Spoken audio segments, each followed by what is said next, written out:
Okay, sorry about that. I'm just checking to see everything's okay. All right, why is that playing? That's not supposed to be playing. Okay, today we are going to start reading David Copperfield by Charles Dickens, one of my favorite books or one of my favorite stories. And as we go, uh, we will talk about any of the interesting things that we see. So, why don't we get started? And if you're watching this live with me, feel free to make questions in the comments section. Okay, so we have David Copperfield the Younger, Chapter 1, I Am Born. And then the famous first words of this book, which are, whether I shall turn out to be the hero of my life, of my own life, or whether the station will be held by anybody else, these pages must show. Now we come to our first phrasal verb, which is turn out. Let me just write that up here. Turn out. Turn out is a phrasal verb which means like a surprise ending or an unknown ending. Let's see. Let's think of an example of when you would use turn out. So imagine you think it's going to rain and you go outside fully expecting rain, but in the end it never rained. Then you can say it turned out that there was no rain, meaning I was surprised. Originally I thought there would be rain. And that's one of the ways. There are many ways that you could use turn out, but that's one of the ways that you could use it. Surprise ending. So whether I shall turn out to be the hero of my life means it's possible I don't think that I will turn out to be the hero of my life, but I might be surprised and be the hero of my life. Okay. Let's see. Let's keep going here. Or whether that station, I'm just distracted because suddenly I see some messages here, and I still have never received messages doing a live broadcast, but I think those are old. Okay. They are, I think. Okay, well, it doesn't matter. What does matter? I would like to talk to that person, but I'm still not sure how to do this. I'll figure it out. Okay, so whether I shall surprise ending be the hero of my life, or whether that station will be held by anybody else. That word station, especially in Victorian England and maybe before, meant like position. I don't think people use it that way anymore. But so when he says whether that station will be held by anybody else, that means whether somebody else will hold that position. All right. So these pages must show. So these pages will tell us who's going to be the hero of my life. Surprise, me, or probably somebody else. To begin my life with the beginning of my life, I record that I was born, as I have been informed and believe, on a Friday at 12 at night. It was remarked that the clock began to strike and I began to cry simultaneously. So the clock striking, that's when, the old clocks, when they have like a bell, ding, ding, ding. So when you say the clock strikes 12, that means the clock started making noise, that it was 12 o'clock. There was like an alarm on the clock. And he's saying that he was told that happened, the ding, ding, ding, ding of the midnight, of striking midnight. Strike means hit. And his cries began at the same time, simultaneously. Okay, well, let's keep going. In consideration of the day and hour of my birth, it was declared by the nurse and by some sage women in the neighborhood who had taken a lively interest in me several months before, that there was any possibility of our becoming personally acquainted. What? Wait. In consideration of the day and hour of my birth, it was declared by the nurse and by some sage women. Sage means wise or smart. So some wise women in the neighborhood who had taken a lively interest in me several months before there was any possibility of our becoming personally acquainted.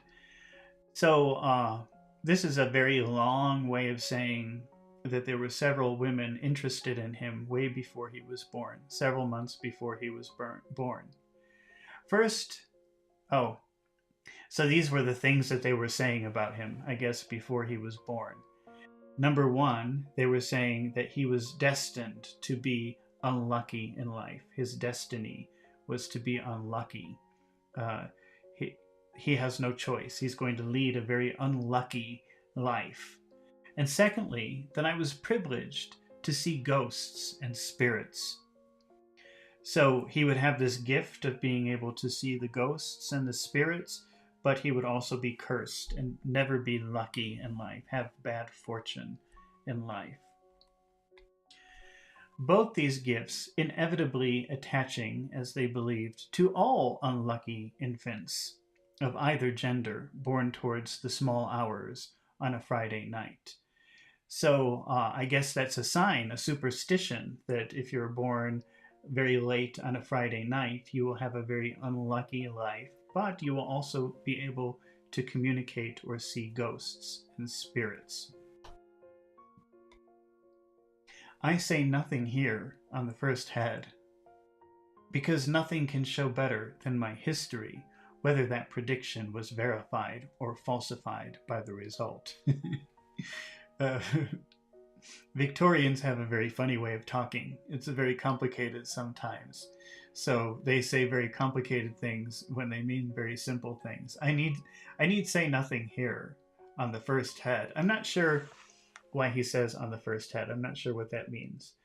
But he's going to say, I'm not going, maybe he means like on the first time I'm writing to you, something like that. Because he's saying, I'm not going to tell you now. I need say nothing here on the first head, right at the beginning, because nothing can show better than my history, whether that prediction was verified or falsified by the result. So he's saying you have to read the whole book in order to find out, in order to know if if I am unlucky. Okay, on the second branch of the question, I will only remark that unless I ran through the part of my inheritance while I was still a baby, I have not come into it yet. So his father passed away, and he's saying he still doesn't have any money. So obviously he's an adult now writing this, and he's saying, well, unless I spent all of that money when I was a baby, and I don't remember, I have never had any inheritance collected from my father.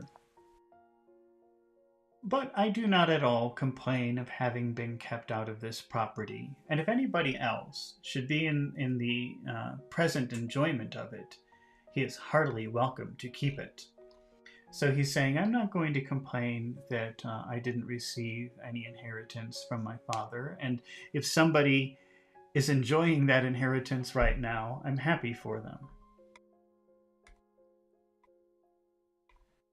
I was born with a caul. Okay, I have no idea what that is, a caul. Let's look into it.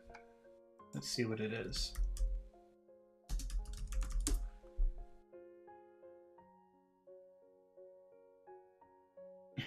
An amniotic membrane enclosing a fetus, a woman's close-fitting indoor headdress or hamlet. So how do you say that word? An amniotic membrane enclosing a fetus. So I was born with a caul in the newspapers at the low price of 15 guineas. I really don't know. A caul is also a woman's close-fitting indoor headdress. So maybe when he was born, they wrapped him, instead of in a blanket, in a cheap headdress for women, like a cheap hat. So he was born and put in a hat. That's what I'm guessing. which is advertised for sale in the newspapers at the low price of 15 guineas. So that's old English money. That's old Victorian money. I don't know how much that is.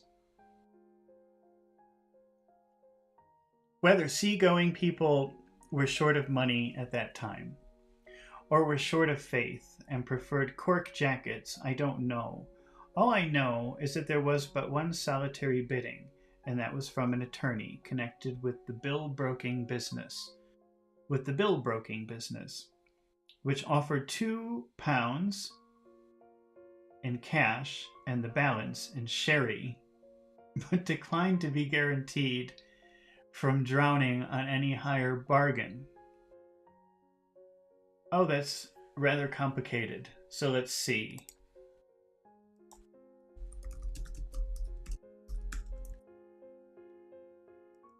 Let's try to take. That's confusing for me, so I can imagine if you're trying to learn English how hard this could be. Whether seagoing people were short of money about that time, or were short of faith and preferred cork jackets, I don't know. What is a cork jacket, first of all? Cork jacket. Let's see. I've never heard this term before. But I guess, now let me show you a picture. I mean, when I look for cork jacket, I get something like this. I guess it's just a type of jacket. I don't know. I've never heard that before. So let's see. Whether seagoing people who use the sea, travel in the sea. So, for example, fishermen or sailors. Those are seagoing people. Whether seagoing people were short of money, they didn't have a lot of money at that time, or were short of faith and preferred cork jackets. I'm not really sure I understand that sentence very well. Let's see. I don't know. All I know is that there was but one solitary bidding, so one solitary offer, only one offer, and that was from an attorney connected with the bill-broking business. I wonder if bill-broking is like bill collecting. Let's see. I'm going to cheat again and look for the meaning here. Bill-broking. Meaning. Buys bills. Oh. Yeah, it's kind of like bill collecting, I would say. Maybe the 19th century version of bill collecting. Who offered £2 in cash and the balance in sherry. So they offered I'm not sure, offered for what? To buy what? I don't know. But some attorney offered £2 of cash and a quantity of sherry to buy something, but declined to be guaranteed from drowning on any higher bargain. I'm not really sure what that means, to be honest with you. Let's see. Consequently, the advertisement was withdrawn at a dead loss. For as to sherry, my poor dear mother's own sherry was in the market then, and 10 years afterwards, the call put up in the raffle down in our part of the country to 50 members and half a crown a head, the winner to spend 5 shillings. Have I missed something here? I was present with a call. I was born with a call, which was advertised for sale. Oh. I'm not sure what that word call is supposed to mean here. Let's see.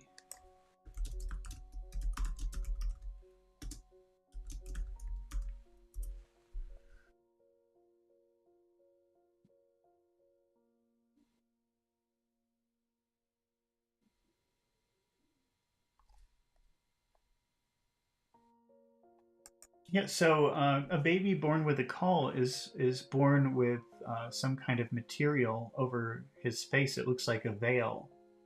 Why would they sell that? Does it have some kind of magical power? I'm not sure. I was born with a caul, which was advertised for sale in the newspapers at the low price. So for some reason people would want to buy that. It's part of the mother. It's part of the sack that holds the baby when they're born. And sometimes babies are born with it over their face and it looks like kind of a veil. Whether seagoing people, oh, maybe that's why the seagoing people would be interested in it. Maybe it has some kind of value for fishing. But they weren't interested. Nobody wanted to buy it at the time, or were short of faith. So maybe it's a superstition for them to have it, and but they were short of faith, so they didn't. They decided not to buy the caul for whatever reason, but instead preferred to be practical and buy jackets. I don't know. All I know is that there was but one solitary bidding. So one person was interested in this caul, and that was from an attorney connected with the bill broking business, who offered. So he offered to buy this caul for £2 and some sherry, but declined to be guaranteed from drowning on any higher bargain.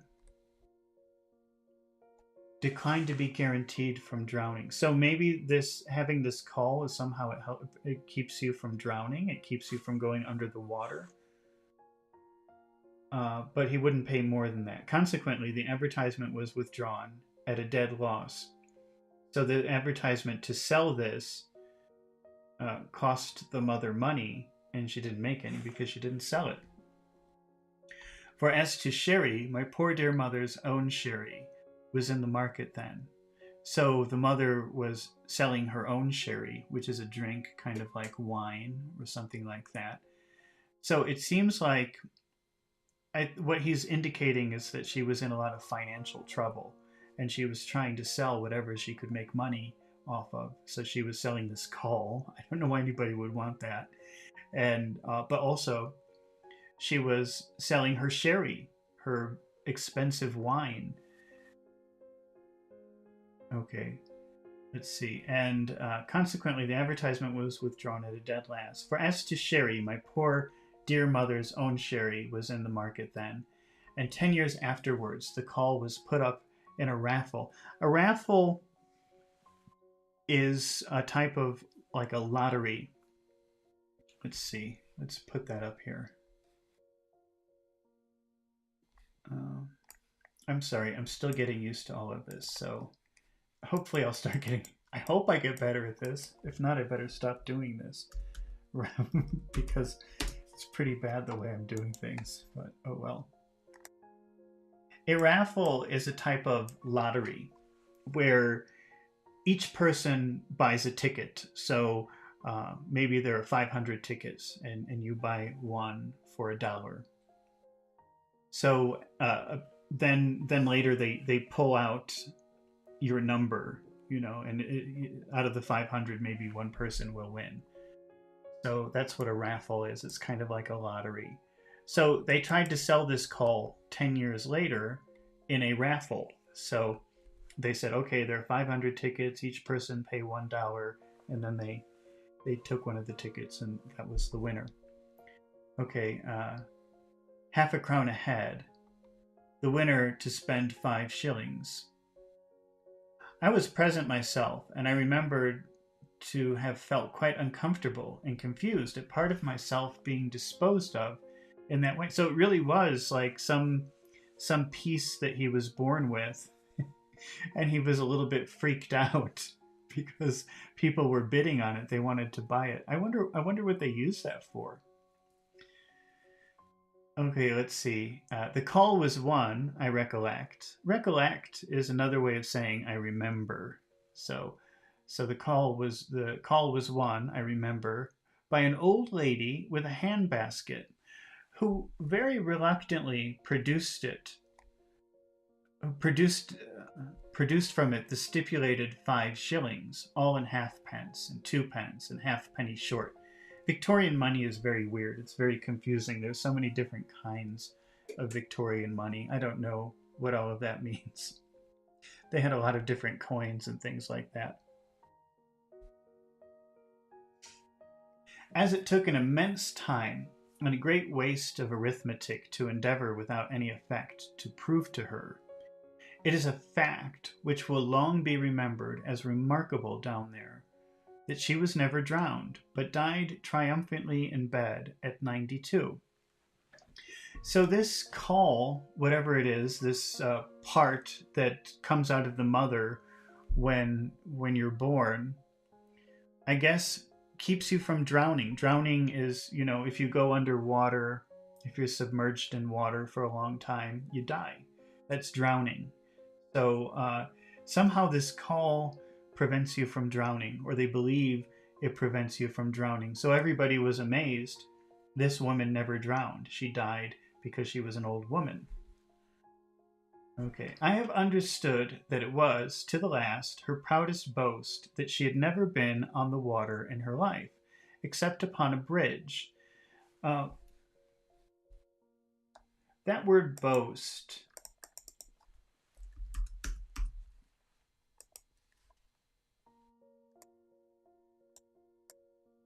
You use this word boast when you're proud of something, when you want everyone to know how proud you are of something. Oh, look at this. I have this wonderful thing and you don't.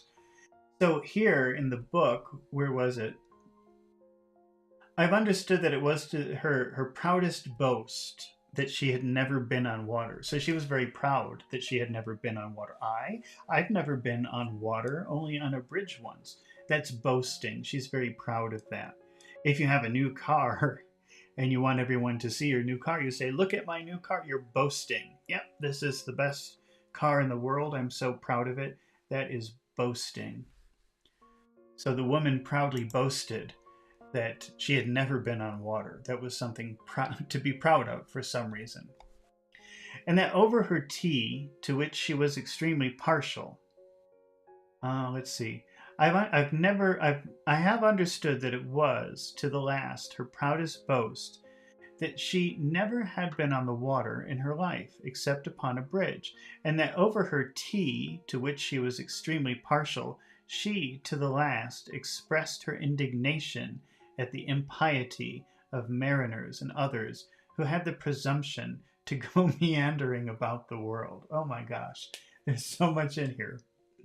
All right, let's take a look at this. I've understood that it was, to the last, her proudest boast that she had never been on the water in her life except upon a bridge, and that over her tea, to which she was extremely partial, she to the last. So when they say over her tea, that means, while she's drinking her tea and having a social visit, while she's talking to people and she's, having the little ritual of tea, having a conversation, she would always tell people, I lost my place. To the last, meaning until she died, until the day she died. So every day when she would have her tea, she would tell people this.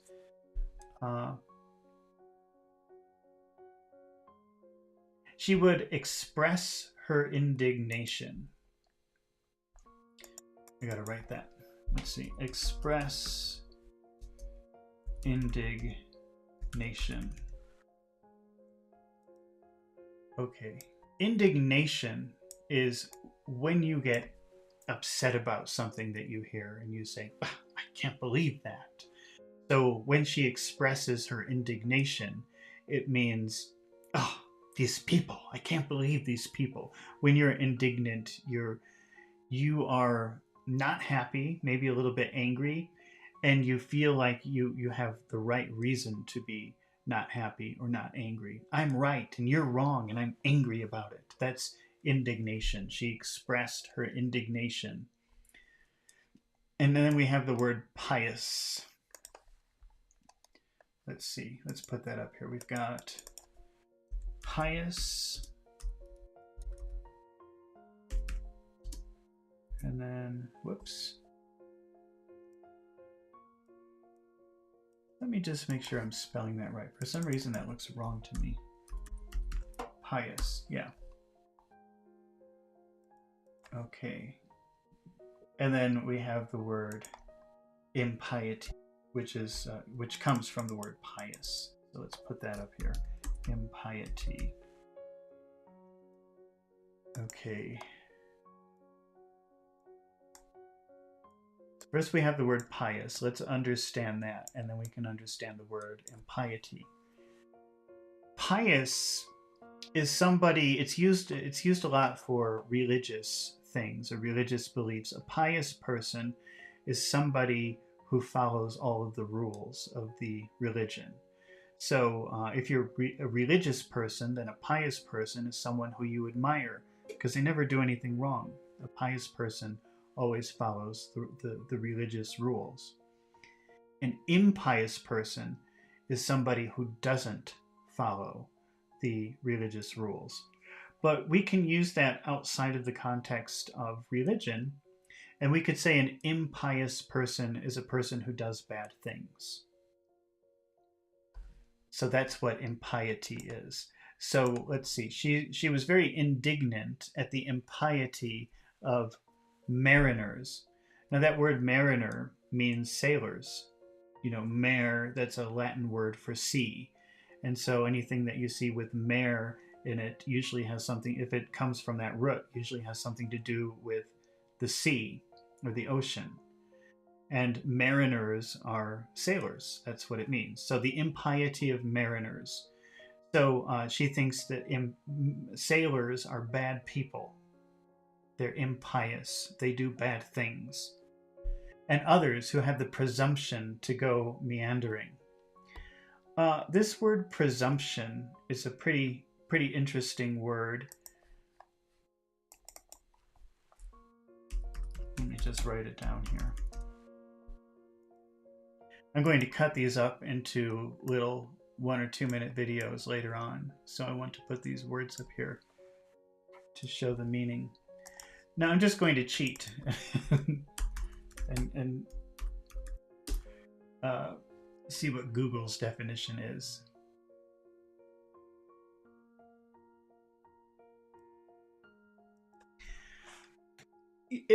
I guess you could say that presumption is kind of like, I'm just going to use Google's words here, which are arrogant and disrespectful. But a lot of times in Victorian England, when somebody was presumptuous, it meant that they were trying to be higher or better than they were born into. So when she says that when she talks about the presumption of the sailors, her attitude is, who do they think they are, going to all of these different places? They have no right to do that. They're just regular people and they should be at home. That's where they should be. And it's presumptuous of them to think, well, I can travel the world. I can go to this place and that place. So that's what's meant by the presumption of these. And then we get to this funny word here, meandering. Let's put that up here, meander. Meandering is like going from place to place with no reason to do it. So if you're meandering somewhere, it just means you've got no goal. You're just walking from place to place and there's no purpose to it. It's kind of a negative word, mostly. I mean, I guess you could use it in a positive way, but I think that there are more positive ways to express that, like wander. I was wandering around. That sounds much more positive than I was meandering around, because when you say meander, the focus is on it's pointless. You had no goal. You had no purpose. Wander also means that, but it doesn't focus on it. Wander, I think, is more, the focus is on moving from place to place, whereas meander is the same thing, moving place to place, but the focus is on no goals or no purpose. So let's see. Let's go back to the sentence. She expressed her indignation, who do they think they are? At the impiety of mariners, at the evil way mariners think, sea people think.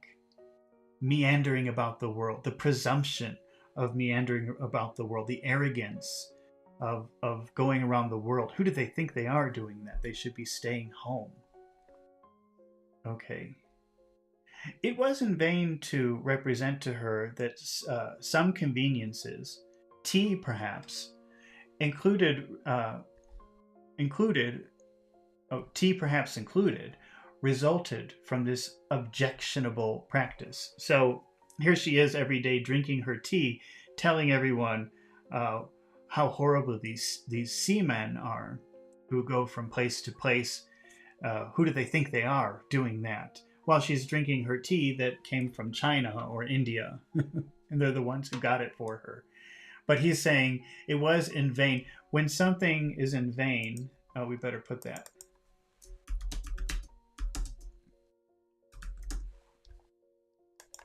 Let's put that up here.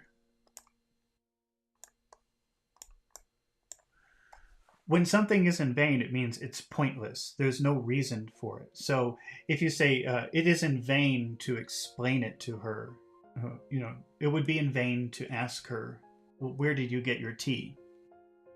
It would be pointless. There would be no point to ask her, where did you get your tea? Because she's, some people you can't talk to. You can't reason with her. It's in vain to try to convince her.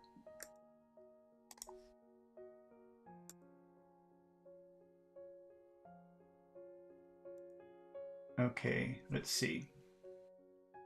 So let's go back. It was in vain to represent to her that some of these conveniences, perhaps tea included, resulted from this objectionable practice. And something is objectionable. You don't like it. Let's put that up here. This is probably a word. You could still use it now, but I think it's more common. Objectionable. It would have been more common back then to use this word, but when you object to something, you oppose it, you don't like it. And if you want to use object as an adjective, that means I don't like it. It's something that I disagree with. It's objectionable. And so this practice of going from country to country is objectionable to this woman. She doesn't like it. She doesn't approve of it. She doesn't agree with it. It's objectionable.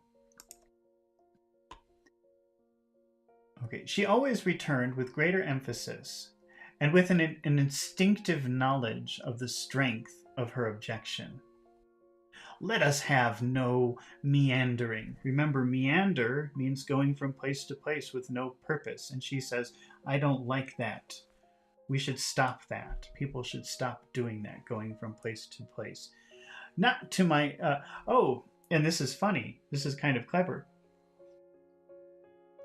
Then the narrator says, not to meander myself. You can use meander when you change the subject too quickly, or when you talk about something very different from the other topic. So if somebody is talking about the weather, nice weather we're having, but then it suddenly changes to, I like red cars. He is meandering from subject to subject. He's going from one place to another place there's no connection between the two. This is a type of meandering for talking. It's probably more common to use it in that context than in the physical sense of walking from place to place. So he says, not to meander myself, not to change the subject too quickly or to such a different thing. At present, I will go back to my birth. Oh, so he started talking about this lady. And then he's saying, oh, I'm meandering. I'm going off to a completely different direction because she's kind of an interesting character. But let's go back to the subject, which is my birth. So not to meander myself. At present, I will go back to my birth. So I'll return to the subject of my birth. I was born at Blunderstone in Suffolk, or thereby, as they say in Scotland. So maybe that means near? I don't know. I don't know what thereby meant in Victorian Scotland, but thereby now is when you're giving an explanation. So I'm not really sure. Thereby could mean near, I guess. I was a posthumous child. My father's eyes had closed upon the light of this world. Posthumous means after your death. So I guess the reason he's saying I was a posthumous child is because his father had died before he was born. My father's eyes had closed upon the light of this world 6 months when mine opened on it. So his father was already dead for 6 months when he was born. There is something strange to me, even now, in the reflection, that he never saw me, and something stranger yet, in the shadowy remembrance that I have of my first childish associations with his white gravestone in the churchyard, and the indefinable compassion I used to feel for it, lying out alone, there in the dark night, when our little parlor was warm and bright with a fire and candle, and the doors of our house were almost cruelly, it seemed to me sometimes, bolted and locked against it. Okay, well, at least it's not too complicated. A couple of things here. Let's see. I used to feel for it lying. Let's see. Let's start. I have my first childish associations with his white gravestone in the churchyard, and of the indefinable compassion I used to feel for it, lying out alone there in the dark night when our little parlor. Okay, parlor, it's not really used very much anymore unless you're talking about an older house, and the equivalent now, I guess, would be the living room.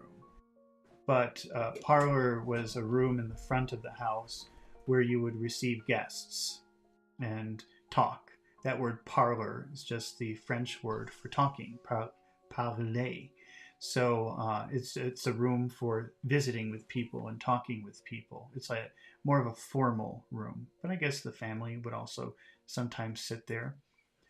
Was warm when our little parlor was warm and bright with fire and candle, and the doors of our house were almost cruelly, it seemed to me sometimes, bolted and locked against it. So the windows were always locked and bolted. Let's just look for a picture of a bolt here.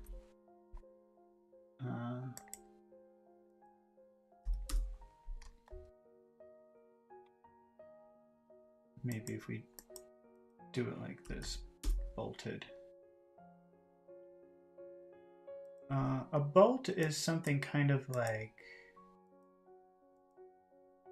this. Sort of it's a way to lock a door. I don't see any good pictures of bolts here. But what if I put bolted door?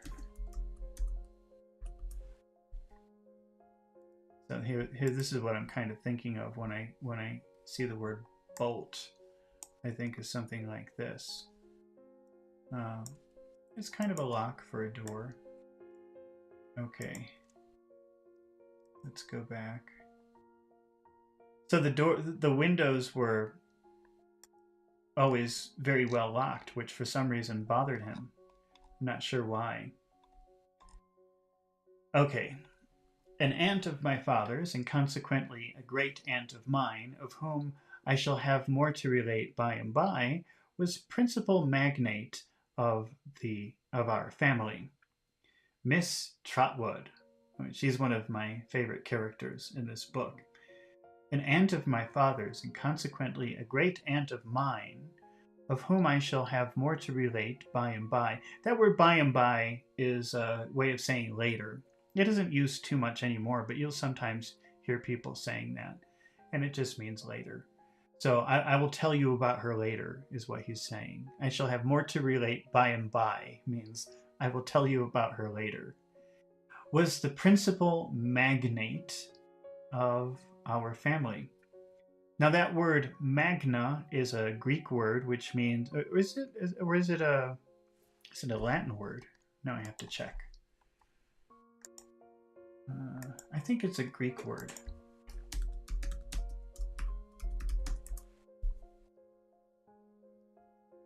Let me check my word origin dictionary.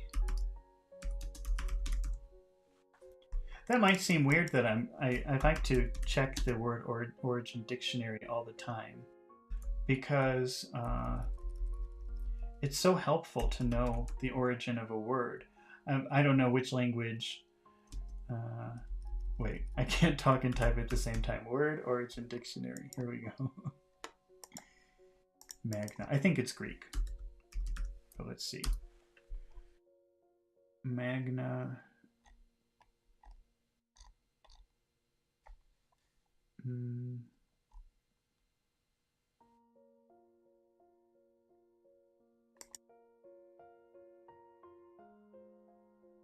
Oh, let's see. Oh, Latin. It is Latin. It's not Greek. It's Latin. Magnus means big or great. So a magnate, not magnet. That's a different thing. That's, something that sticks to metal. Not a magnet. Magnate is a great person, a big person. So the principal magnate, where was it? Of our family. So like the greatest figure in our family, the biggest person in our family was his aunt, his father's aunt. Miss Trotwood, or Miss Betsy, as my poor mother always called her. He says poor here.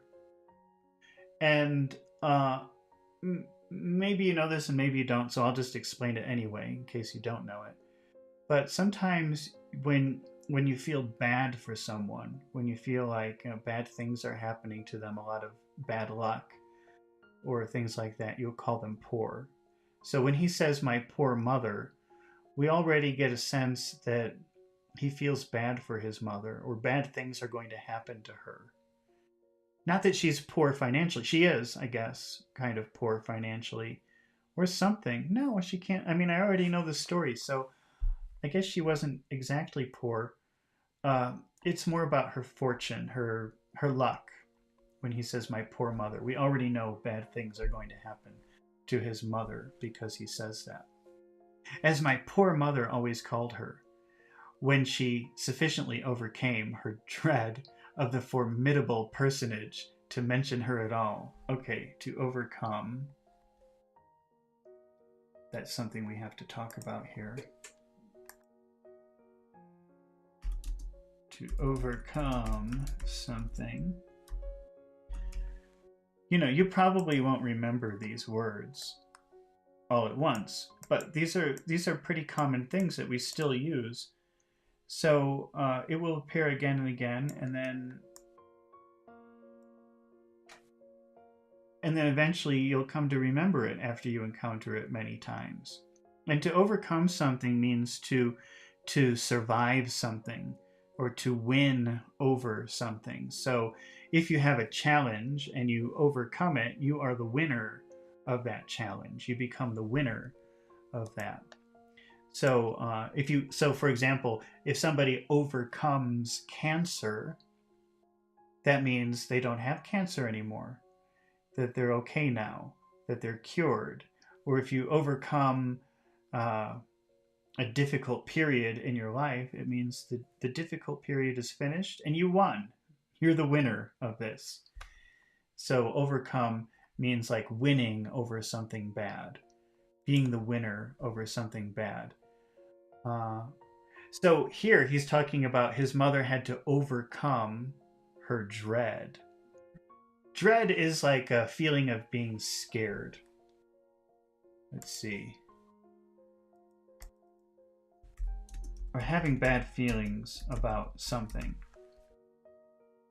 So if I say, for example, I dread Mondays, that means when Monday comes, I get this horrible feeling. Oh no, Monday. I hate Mondays. I dread Mondays. I feel so bad and so scared and nervous on Mondays. That's what dread means. It's a very useful word, I think. When you dread something, you're kind of afraid of it. It makes you feel nervous. Well, here, his mother dreads the aunt. He dreads Miss Betsy. He dreads Miss Trotwood. So whenever Miss Trotwood is coming, she gets this feeling, oh no, Do you ever get that feeling when you're talking to certain people, or when you know you're going to be seeing certain people? You get that feeling of dread, that nervous feeling in your stomach, like you feel sick, like you're going to throw up. But so he's saying when his mother overcame her dread of the aunt, so she would have this period every time that she would meet the aunt of, but eventually she would become more relaxed. She would overcome the dread of this formidable person. Formidable means difficult to fight, scary, intimidating, something like that. That's formidable. To mention her at all, which was seldom. So even his mother, when she became brave enough to even mention her name, wasn't even being around her, just mentioning her name was too scary for her to do. So she almost never did it. Had been married to a husband younger than herself, who was very handsome, except in the sense of the homely adage, handsome is that handsome does. So, let's see here. So Miss Trotwood had been married to a younger man who was very handsome, except he wasn't very handsome because there's this old saying, adage. An adage is like an expression that people like to repeat because it's true, and that adage is handsome is that handsome does, meaning it's not important what your face looks like, it's important on how you behave. For he was strongly suspected of having beaten Miss Betsy, made some hasty but determined arrangements to throw her out of a 2 pair of stairs window. Okay, I'm going to have to read that again. But before I do, whoops, what did I just do? Let me get rid of that. Okay. I want to talk about this word hasty. This is a good word. If you don't already know it, it's a useful word. Hasty.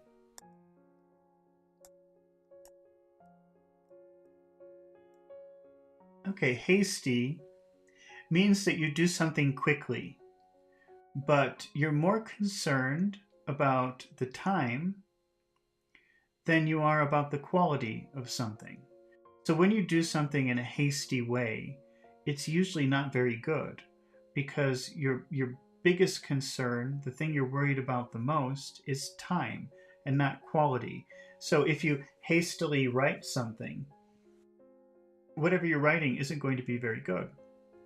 Yes, you'll get it, you'll finish it quickly, but the quality will be bad. The quality, the way it looks, or the content, what you're saying will not be good. So what did they do here that was hasty? Let's see.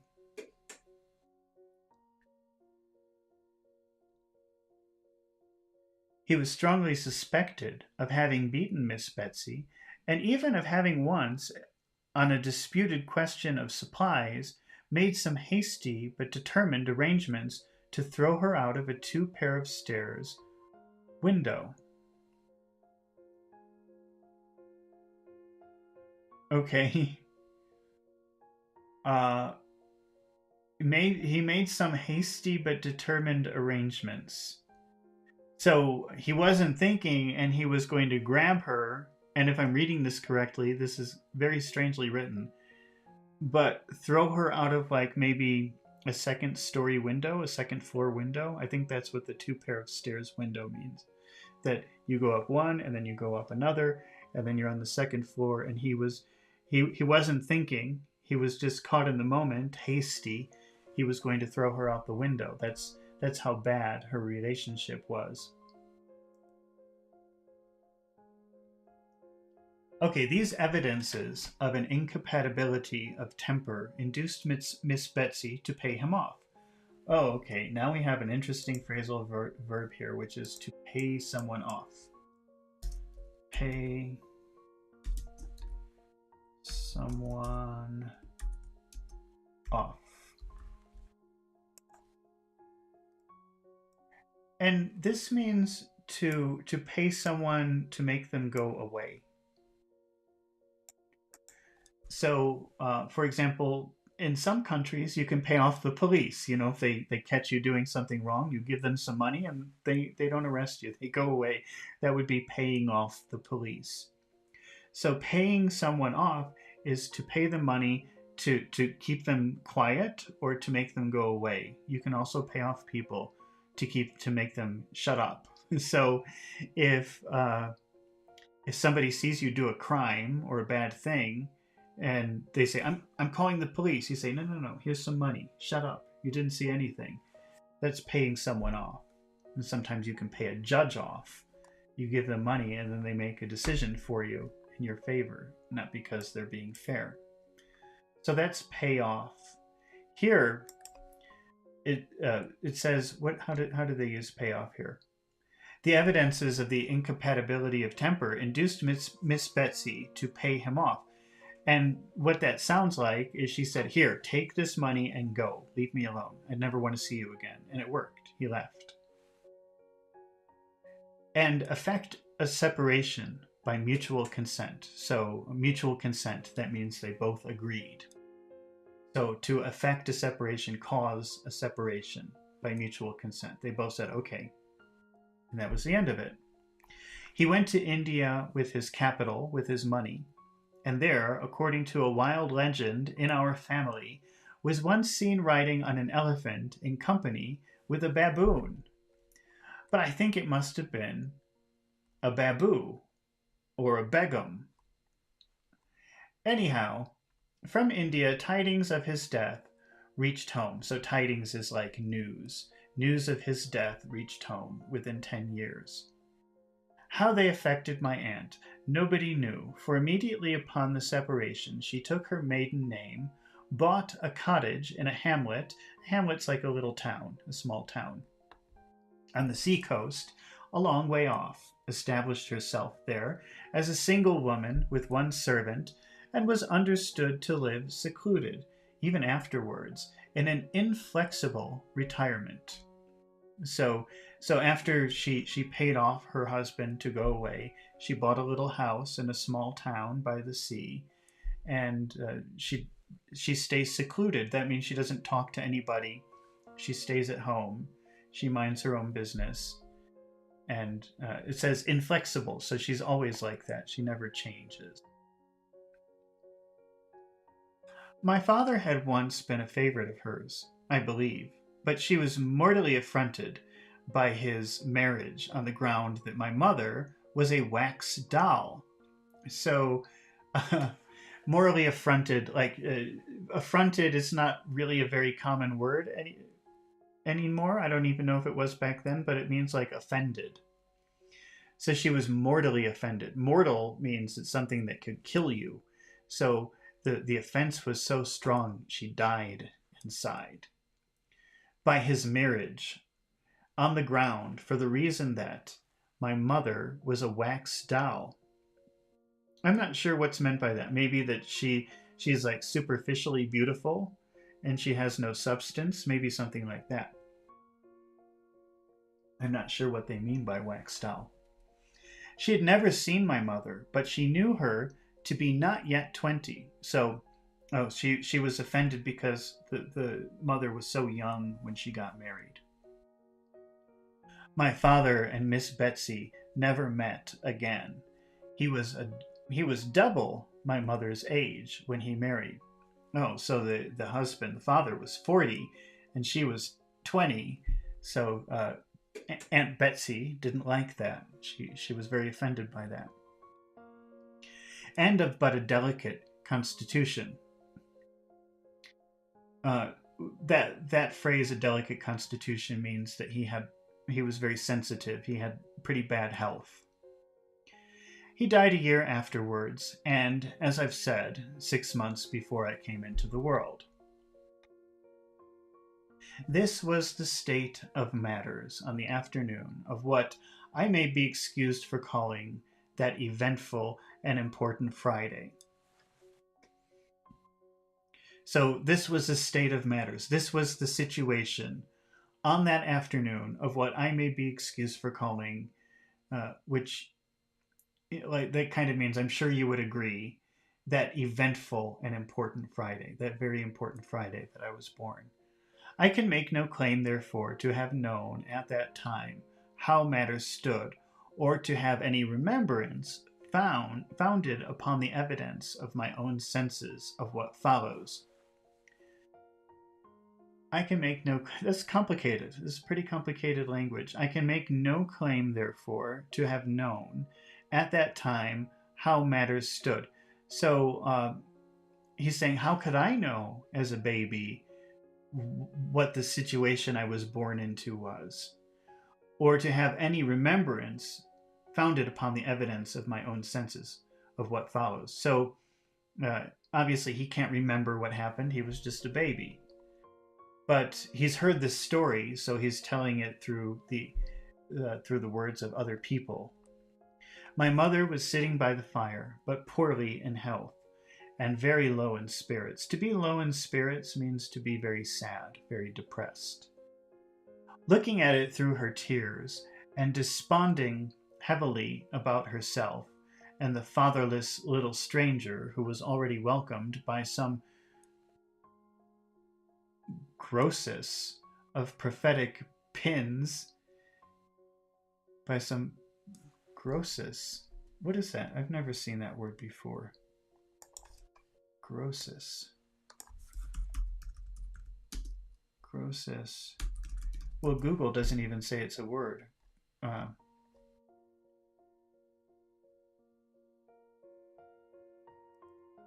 Let's look at that again. By some grossness of prophetic pins in a drawer. By some grosses. Okay, my mother was sitting by the fire, but poorly in health and very low in spirits, very depressed, looking at it through her tears and desponding heavily about herself and the fatherless little stranger who was already welcomed by some grossness of prophetic pins. By some, well, okay, one of the ways that gross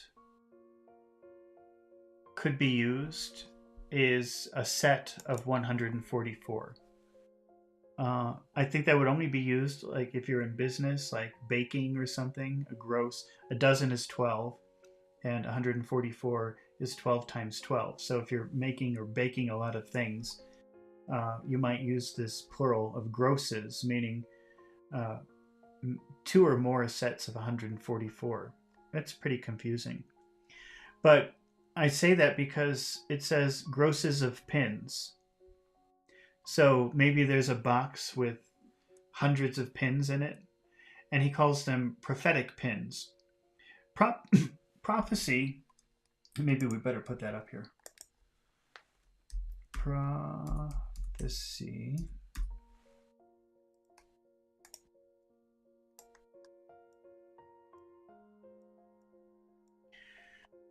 Prophecy is when people predict the future. A person who predicts the future is called a prophet.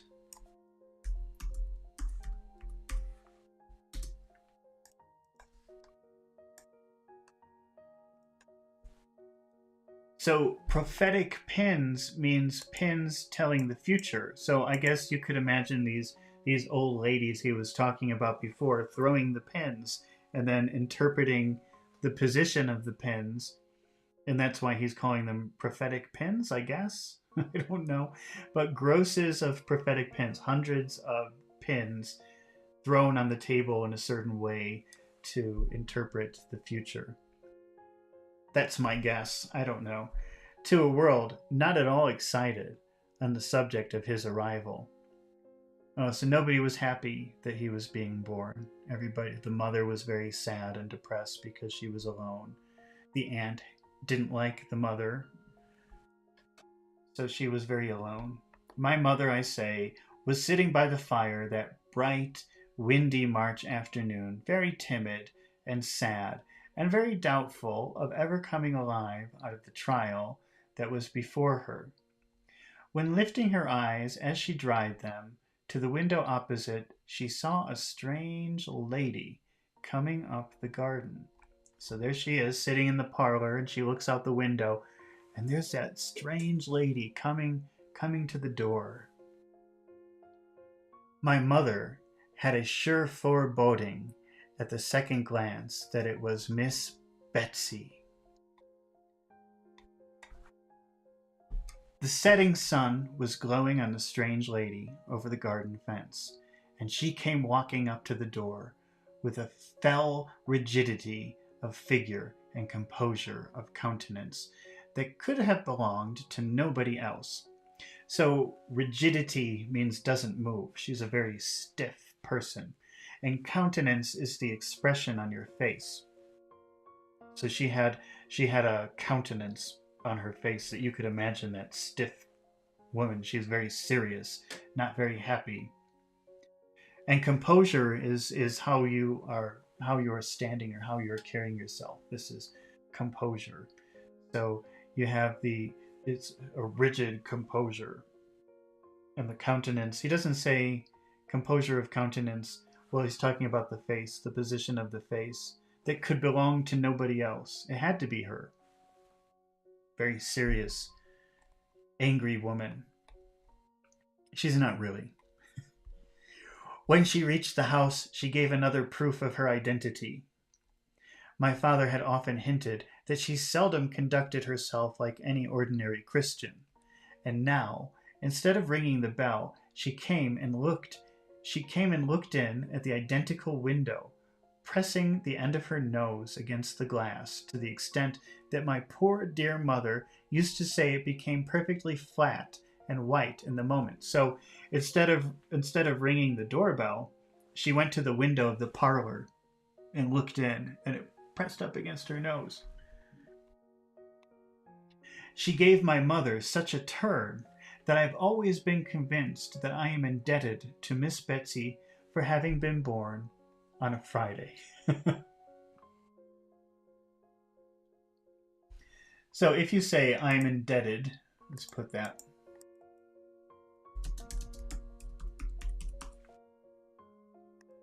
Maybe you could recognize the word debt in there.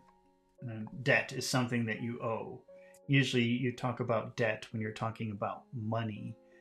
But here, maybe you could owe a person something, right? So if you say, I am indebted to you, it means I owe you something.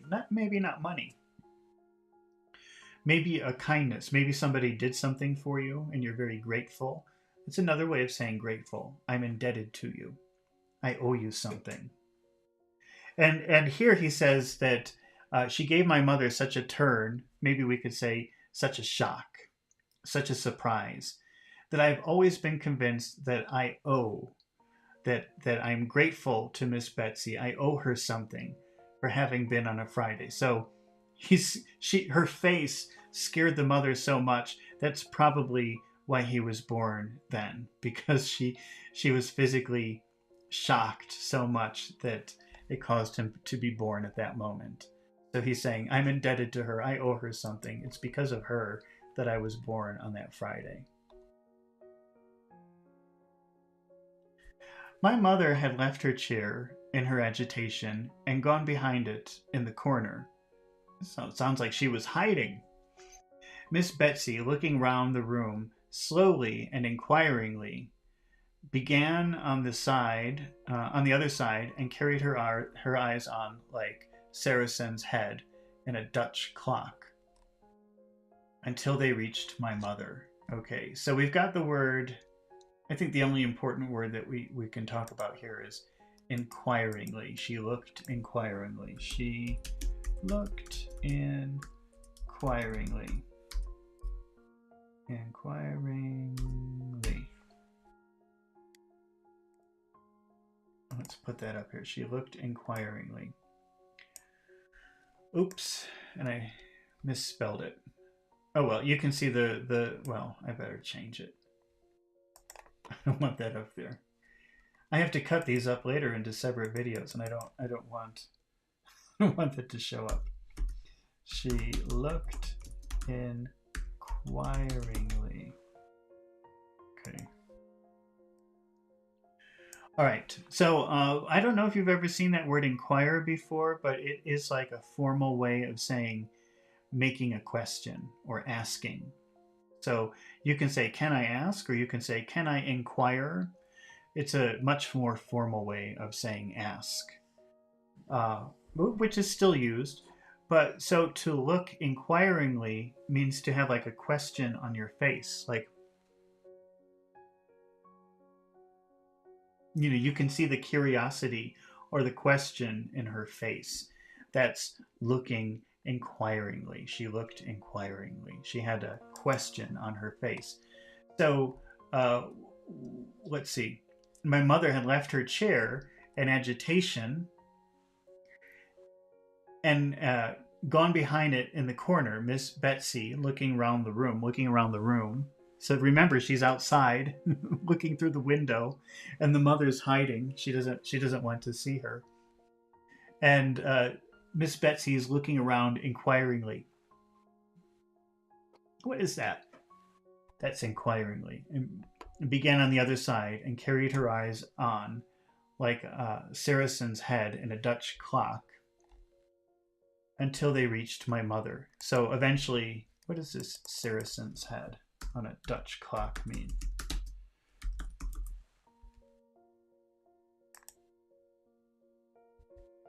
Well, if I Google that, I don't get it.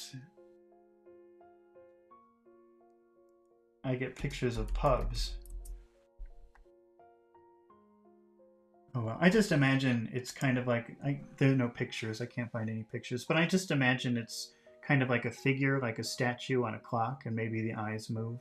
I don't know. Okay. You read these things to yourself and you don't think about half of these things, but then suddenly when you have to explain it to other people, it's a completely different situation.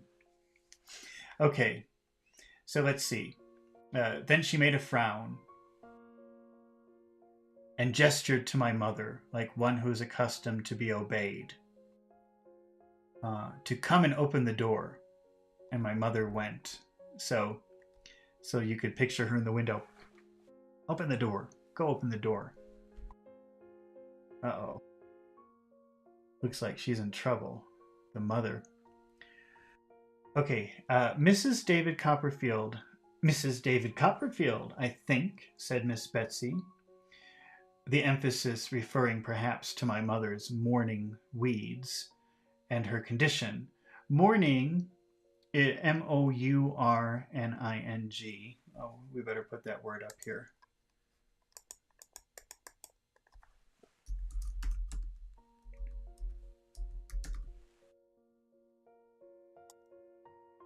Mourning. Mourning, when somebody dies, you feel a period of sadness, and that could last a week, it could last a month, it could last half a year, it could last longer. So there's a period where maybe you don't want people to bother you. In the old days, they used to wear all black and maybe put something on their door to show, like, don't bother me. I'm mourning. I'm feeling bad because somebody died and I want to be alone. So the mourning period is the period that you remember that person and you feel very sad that they're gone. And sometimes that lasts a week, sometimes a month, sometimes it could last the rest of your life. That's a period of mourning. It says mourning weeds. I'm not sure what that is. Why are they just dead flowers? I'm just Googling mourning weeds just to see if there's anything. When I Google mourning weeds, I get the outfit that a mourner might wear. Let me show you pictures. So maybe that's what they used to call the outfits that women would wear when they're mourning, when they're feeling sad that someone died. So her husband died 6 months ago, but she's still dressing in a way that shows that she's sad that her husband is gone.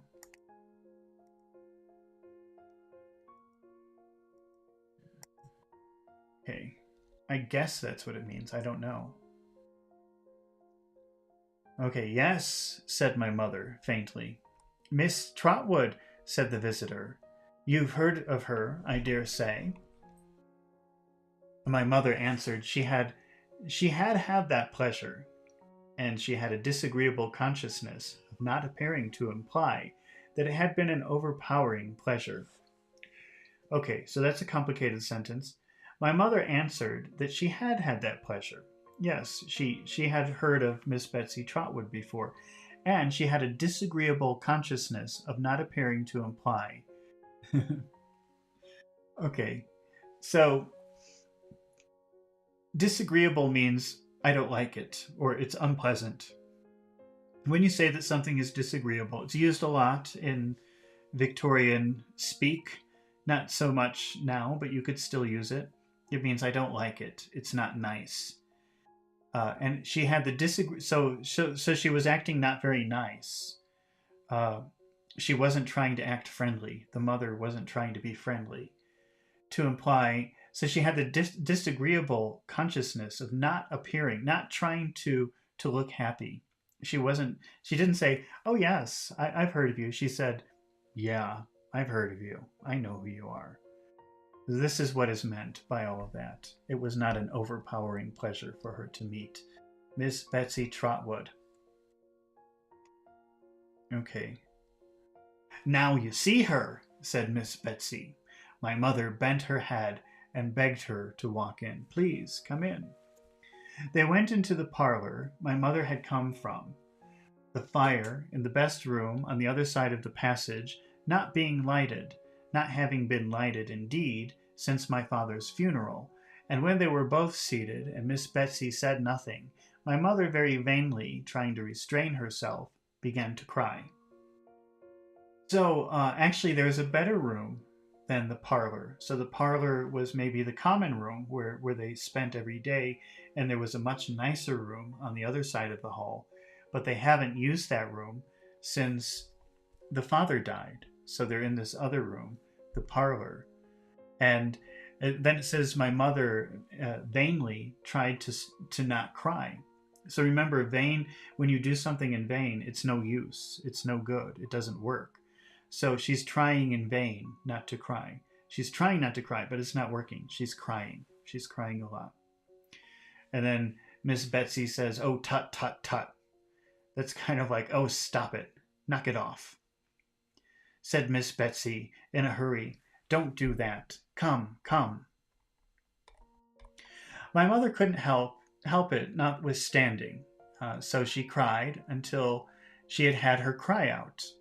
Okay, well, that word notwithstanding, it's kind of a word that only lawyers use.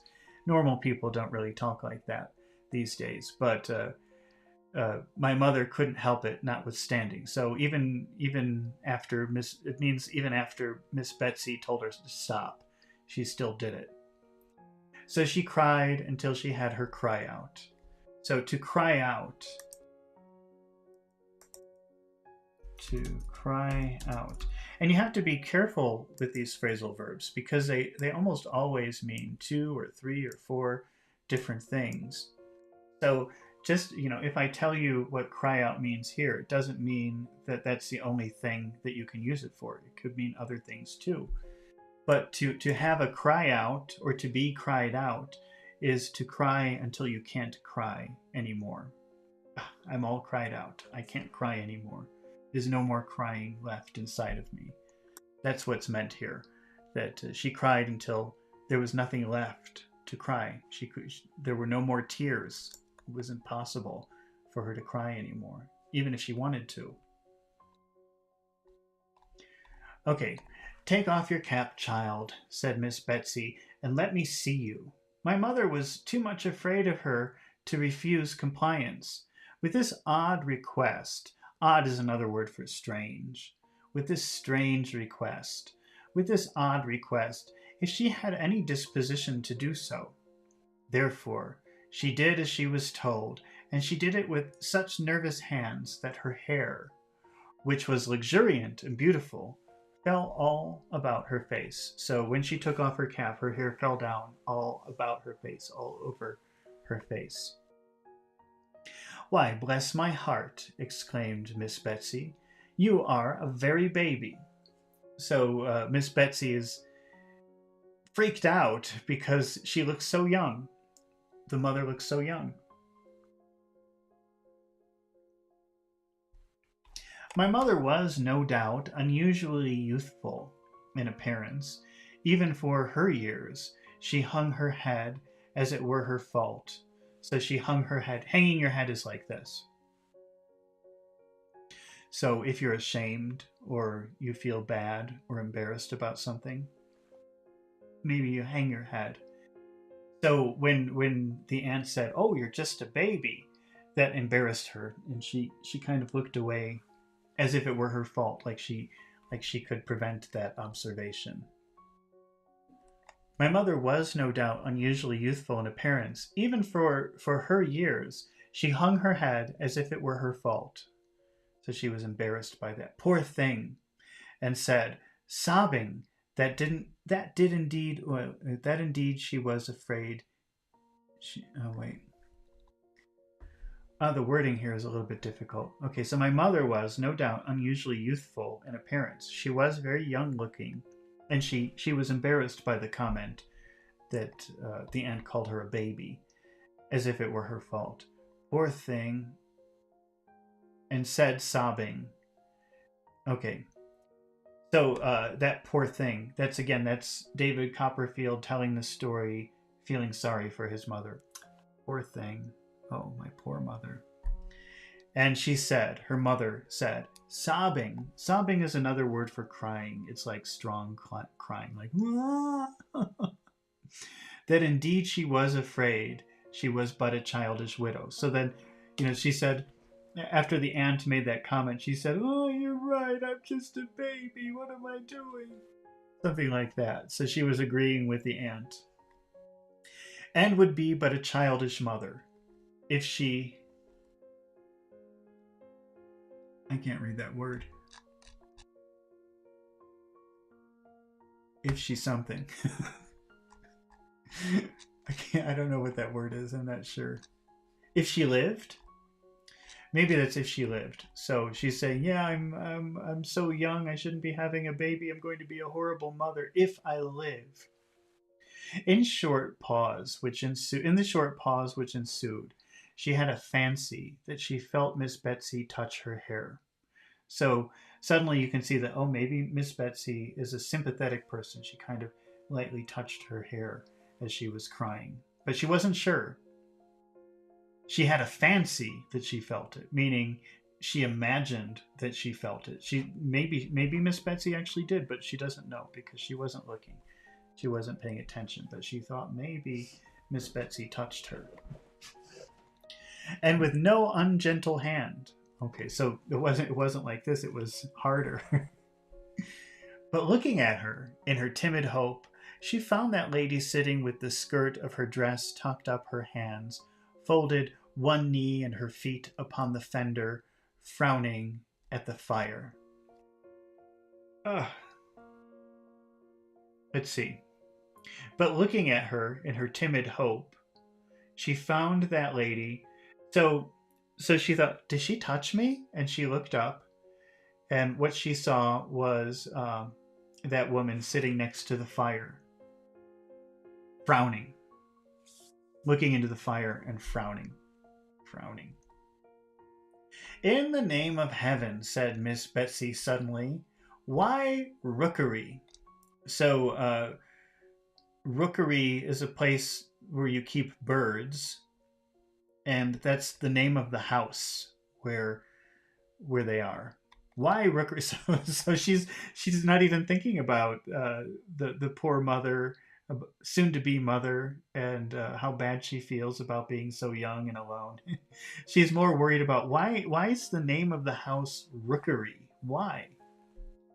So I really like this character. "Do you mean the house, ma'am?" my mother asked. "Why rookery?" said Miss Betsy. "Cookery would have been more to the purpose if you had any practical ideas of life, either of you." So She's criticizing, why did you name this house Rookery? The name was Mr. Copperfield's choice, returned my mother. When he bought the house, he liked to think that there were rooks about it, that there were birds living there. The evening wind made such a disturbance just now among some tall old elm trees at the bottom of the garden that neither my mother nor Miss Betsy could forbear glancing that way. Evening wind made such a disturbance now among some of the tall old elm trees at the bottom that so to forbear something is to tolerate something. So if you forbear something, it's you do it even though you don't want to do it. And so the trees and the wind outside were making a horrible noise, and it was so horrible and so scary that neither of them could look in that direction. They were too scared. As the elms bent to one another like giants who were whispering secrets, and after a few seconds of such repose, fell into a violent flurry. A flurry is when things are moving all around, so you can imagine it's a very strong wind, and all of the trees and leaves are going up against each other, their wild arms about, as if their late confidences were really too wicked for their peace of mind. Some weather-beaten, ragged old rook's nest, burdening their higher branches, swung like wrecks upon a stormy sea. Okay, there's a lot in there.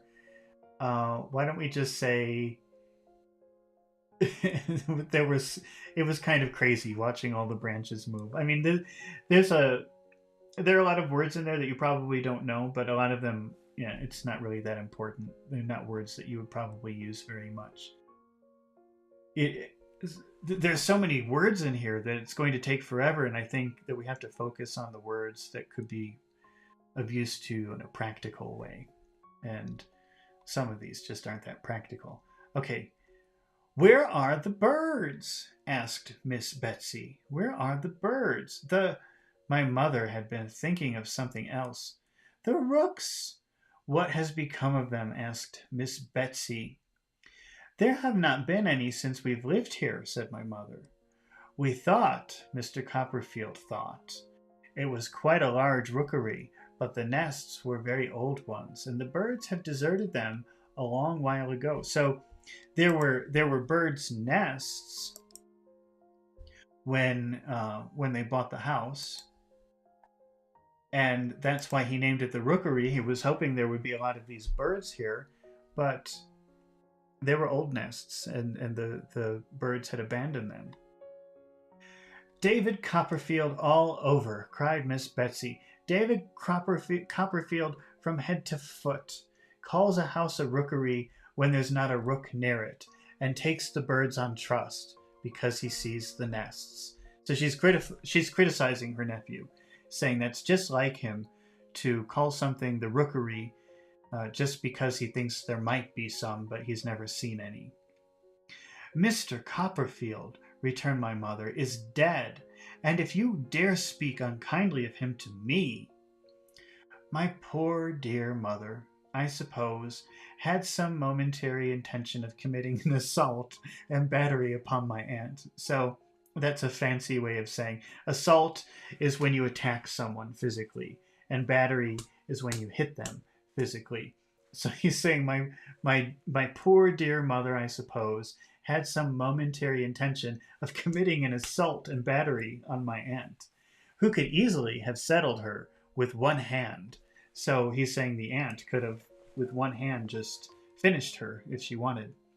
Even if my mother had been in far better training for such an encounter than she was that evening.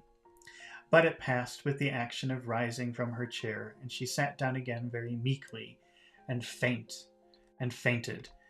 To be meek is to be gentle, to be weak, to be shy.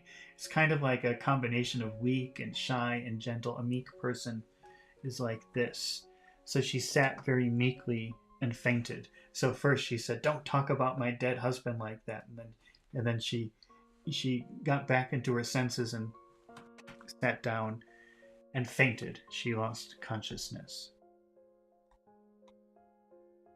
When she came to herself, or when Miss Betsy had restored her, whichever it was, she found the latter standing at the window. So when the mother fainted, she went to sleep temporarily. She lost consciousness, and when she opened her eyes again, she saw Miss Betsy standing at the window. The twilight was by this time shading down into darkness, and dimly as they saw each other, they could not have done that without the aid of the fire. The twilight is the period when the sun goes down. Twi means two, and light means light. Twilight is when you can see the moon and the sun, when you have both lights, when it's getting dark. Let's see. That's kind of a confusing sentence. The twilight was by this time shading down into the darkness. So it was going from light to dark. And dimly, dim is a word that means not very much light. And dimly, as they saw each other, they could not have done that without the aid of a fire. So it was getting so dark that the only reason that they could see each other was because of the fire in the room, and not because of the sun or the moon outside. It was getting too dark. "Well," said Miss Betsy, coming back to her chair as if she had only been taking a casual look at the prospect. "And when do you expect?" So she's saying, when is your baby coming? That's what you say to a pregnant woman. When are you expecting? Maybe we should write that. I guess that's kind of... When are you expecting?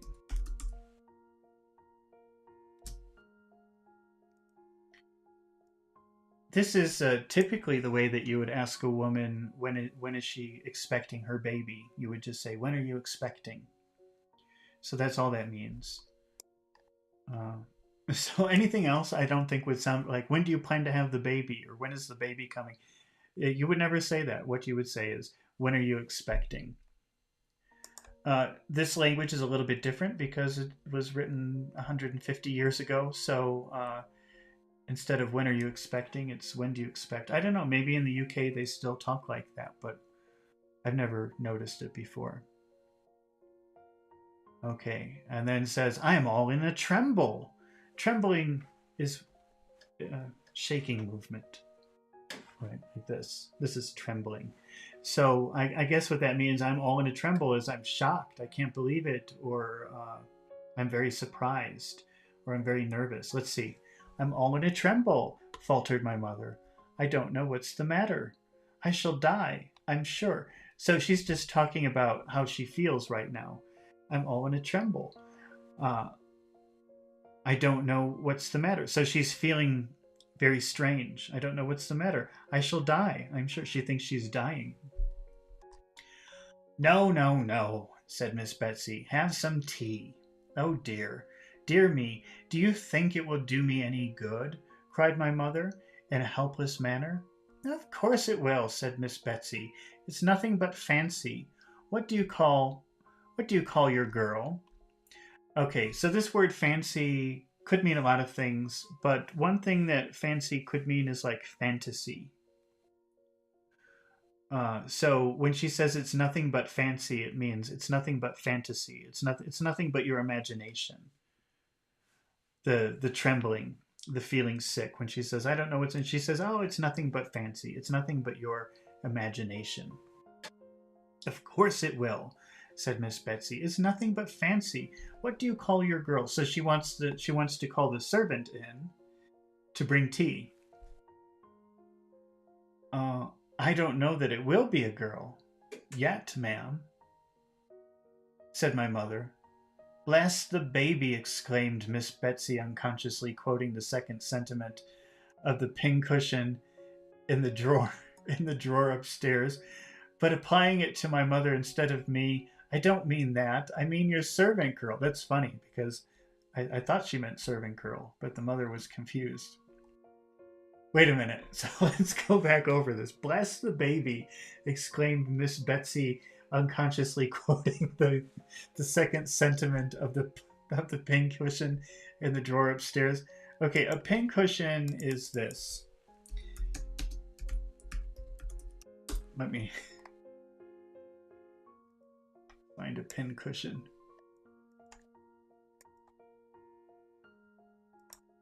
This is a pincushion.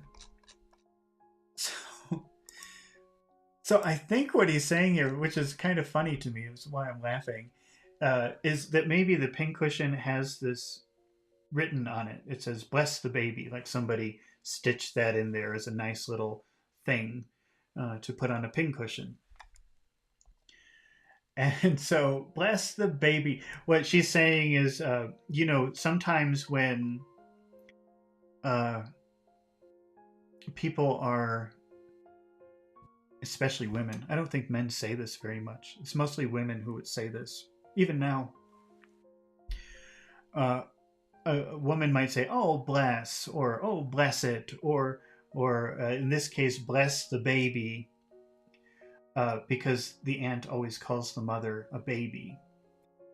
Sometimes people will say, "Bless you," like when you sneeze. But you can also say it when you feel sorry for someone. But men don't really do that. I think I've only seen women doing that. I've never said it myself, but when I'm thinking about it, I've only seen women using that phrase. Oh, bless, or bless you. And you say it when you feel bad for someone. And here she's saying, bless the baby, because she's like, oh, you're misunderstanding me. You don't know what I'm talking about. She feels sorry for her because she doesn't understand what she meant. Exclaimed Mrs. Betsy, unconsciously quoting the second sentiment of the pincushion in the drawer. So apparently there's a pincushion upstairs. Miss Betsy doesn't know about it. It's just some kind of useless information. It's kind of funny that he puts it in there. So there's a pincushion in a drawer upstairs. Probably the same pincushion or the same pins he mentioned earlier that were prophetic. And on that pincushion, it must say two things, and one of them is bless the baby. But Miss Betsy didn't know that. It's just kind of a funny side comment. But applying it to my mother instead of me, I don't mean that. I mean your servant girl. Okay, and now we get to Peggotty. Peggotty, said my mother. Peggotty? Repeated Miss Betsy with some indignation. Remember, indignation means I can't believe it. You're kind of angry or upset about something because you can't believe it. Peggotty? Like what? What kind of name is Peggotty? So Peggotty, repeated Miss Betsy with some indignation. Peggotty? Do you mean to say a child that any human being has gone into a Christian church and gotten herself named Peggotty? It's her surname. That means it's her last name. It's not her first name. It's her last name, said my mother faintly. Miss Copperfield called her by it because her Christian name was the same as mine. Her first name was the same as mine. Here, Peggotty, cried Miss Betsy, opening the parlor door. Tea, your mistress is a little unwell. Don't dawdle. Dawdle means don't take your time. Don't be casual about it. Maybe we'll put that up here.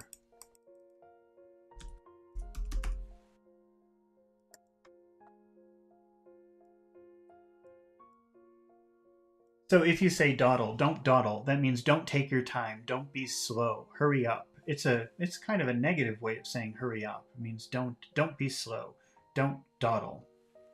So your mistress is a little unwell. Don't dawdle, don't take your time, hurry up. Having issued this mandate with as much potentiality as if she had been a recognized authority in the house ever since it had been a house, that's a little strange because this woman who's never been to that house before is ordering the servants around. And having looked out to confront the amazed Peggotty coming along with the passage with a candle at the sound of a strange voice, Miss Betsy shut the door again and sat down as before, with her feet on the fender, the skirt of her dress tucked up, and her hands folded on one knee. "You were speaking about its being a girl," said Miss Betsy. "I have no doubt it will be a girl. I have a presentiment that it must be a girl." Presentiment. Well, that's not a modern word. I don't think that's something that people would use, but let's see. I'm just curious what Google has to say about that word. I mean, I guess it means like a prediction, but I've never heard that word before. An intuitive feeling, a presentiment.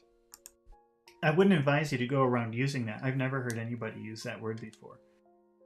I have a presentiment that it must be a girl. I have a feeling, an intuition that it must be a girl.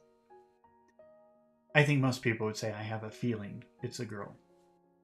"Now, child, from the moment of birth of this girl," "Perhaps boy," my mother took the liberty of putting in. "I tell you, I have a presentiment that it must be a girl," returned Miss Betsy. "Don't contradict."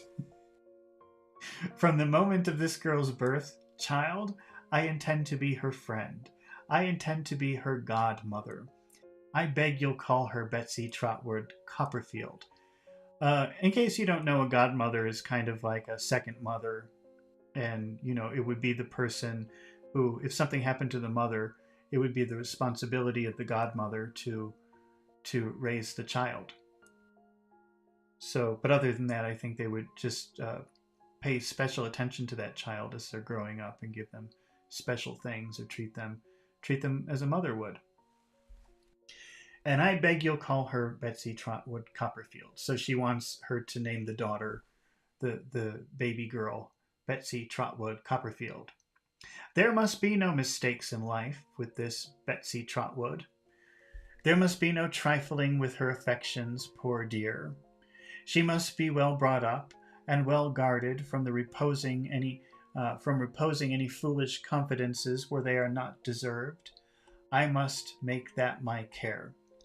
So she's saying, I'm going to make sure she's not disappointed in life. There was a twitch of Miss Betsy's head. A twitch is like a fast movement. Twitch, twitch, twitch. There was a twitch of Miss Betsy's head after each of these sentences. Or maybe like this, like agreeing. As if her own old wrongs were working within her, and she repressed any plainer reference to them by strong constraint. Oh boy, that's pretty complicated. Let's see. There was a twitch of Miss Betsy's head. Oh! There was a twitch of Miss Betsy's head. So she said it like this. She said, "There must be no trifling with her affections, poor dear." Like, yes, I'm going to make sure. She must be well brought up. Yes, I'm going to make sure. And well guarded. Yes, I'm going to make sure. That's what he means. There was a twitch of Miss Betsy's head after each of these sentences, as if her own old wrongs were working within her, and she repressed any plainer reference to them by strong constraint. So she wants these things for this girl who's being born because those bad things happened to her, and she wants to protect her and make sure they don't happen to her niece. So my mother suspected, at least, as she observed her by the low glimmer of the fire. Too much scared by Miss Betsy, too uneasy in herself, and too subdued and bewildered altogether to observe anything very clearly, or to know what to say, too scared by Miss Betsy, too uneasy in herself, too subdued. Too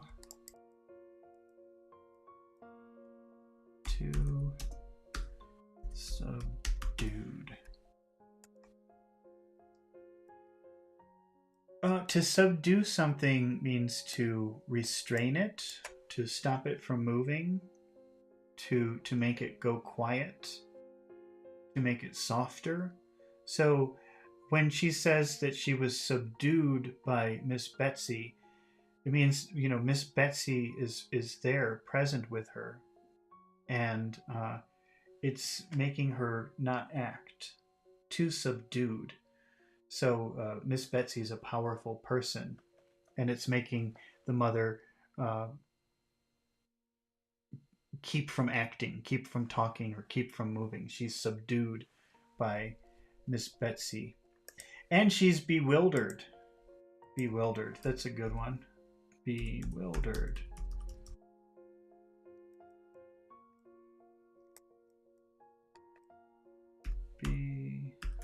Bewildered.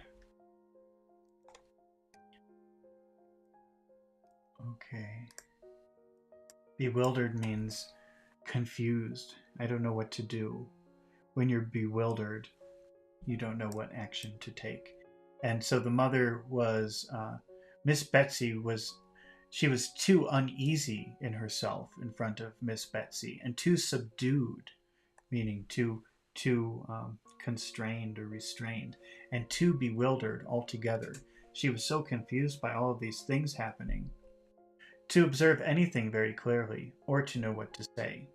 So the mother didn't respond to all of Miss Betsy's aspirations. She just sat there. "And was David good to you, child?" asked Miss Betsy, when she had been silent for a little while, and these motions of her head had gradually ceased. "Were you comfortable together? Were you very happy?" "We were very happy," said my mother. "Mr. Copperfield was only too good to me." "What? He spoiled you, I suppose," returned Miss Betsy. Maybe you don't know that word, spoiled. They've got it spelled a little bit differently here. They're using a T. They're saying spoilt, but it's the same. It's the same word. Okay. Spoiled means no good. So if you have some food, maybe some chicken sitting out on the table, or some milk, if it sits for too long unrefrigerated, if you don't eat it, over time it will be no good. You can't eat it anymore. And that would be spoiled food. When you have spoiled food, it's food that has gone past its time. It's no good anymore. You can't eat it. If you raise a child and you never say no to that child, they never hear the word no, they always hear the word yes, then probably they will not be very good adults. It would be very hard to make them into good adults if they never hear the word no, because then when they're adults and people say no, they go crazy. So a spoiled child is a ruined child, a no good child. Not because of anything the child did, but it's probably the parents' fault. They never said no. They never corrected the child. The child became spoiled, no good anymore. Sometimes you could use spoil in a good way. And like if you go to a spa and you get a massage and they put the cucumbers on your eyes and whatever else they do to you, they would say, "Oh, you're spoiling yourself. You're giving yourself the most wonderful treatment." So sometimes you could even use spoil in a good way. A spa will tell you to spoil yourself, or they'll say a resort will tell you, "We'll spoil you while you're on vacation," meaning we'll give you everything. We'll never say no to you. So it can be used in fun and positive ways also.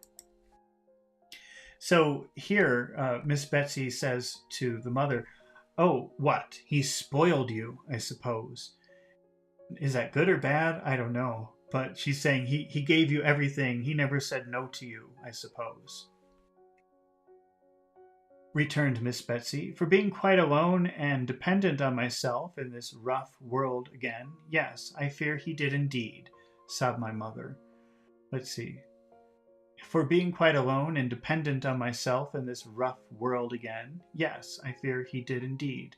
So she's being sarcastic, saying, yeah, he spoiled me. Look at me. I'm all alone. And I'm in this horrible situation. I'm about to have a baby all alone. Yeah, he spoiled me, sure.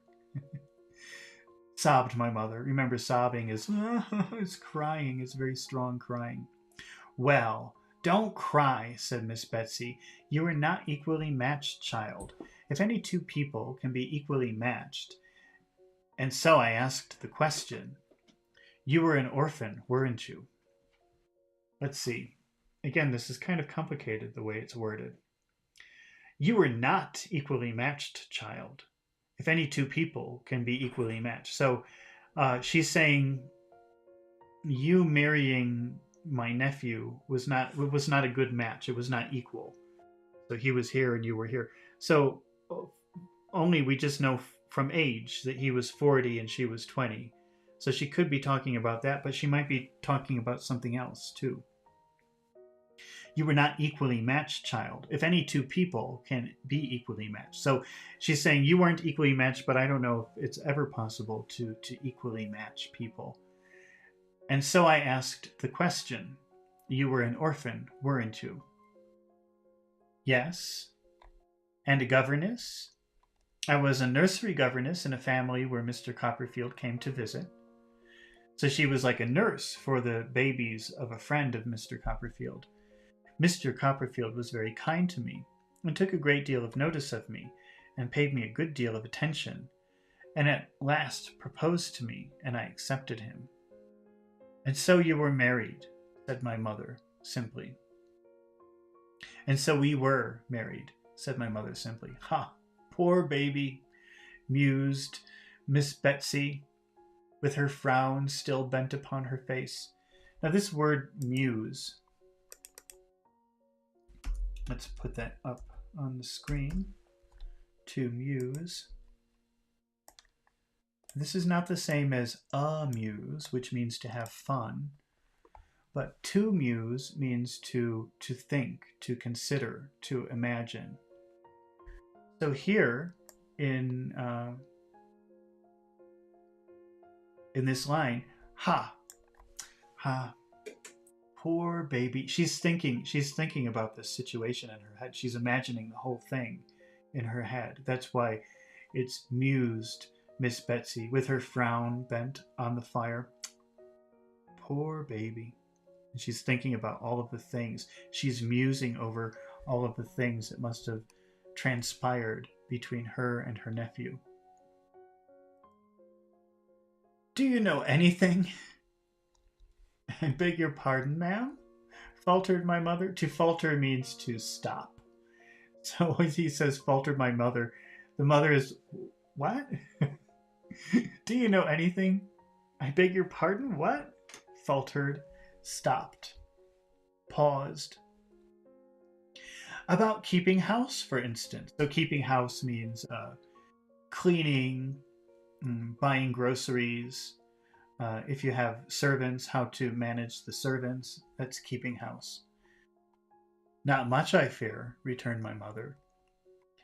Not so much as I could wish, but Mr. Copperfield was teaching me. Much he knew about it himself, said Miss Betsy, in a parenthesis. Okay, that's kind of funny. I guess they're doing that on purpose. I don't know. And I should have improved, being very anxious to learn, and he very patient to teach. If the great misfortune of his death, my mother broke down again here, and could not go farther. And I hope I should have improved, being very anxious to learn, and he very patient to teach.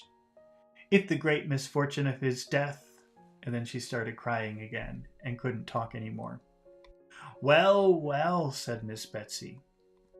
I kept my housekeeping book regularly and balanced it with Mr. Copperfield every night.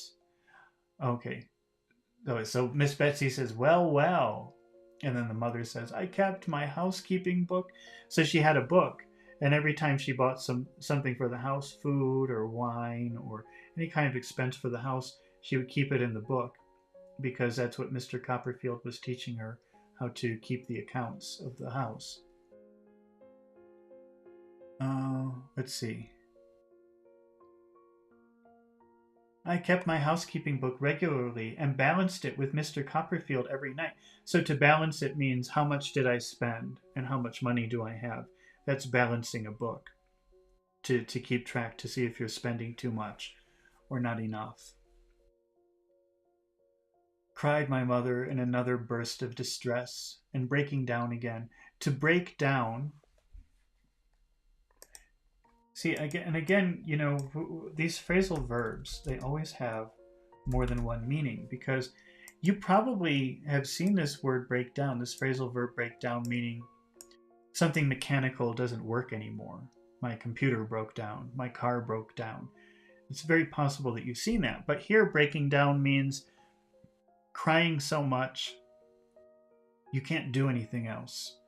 You can't talk, you can't think, you're just crying. So if you break down emotionally, you're in a very bad position emotionally, and you can't do anything else but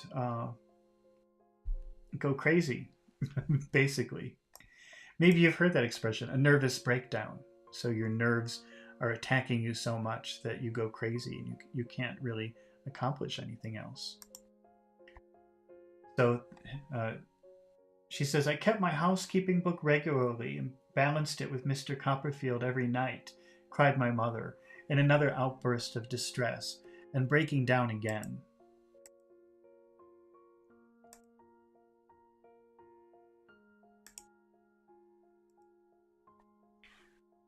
Well, well, said Miss Betsy, don't cry any more.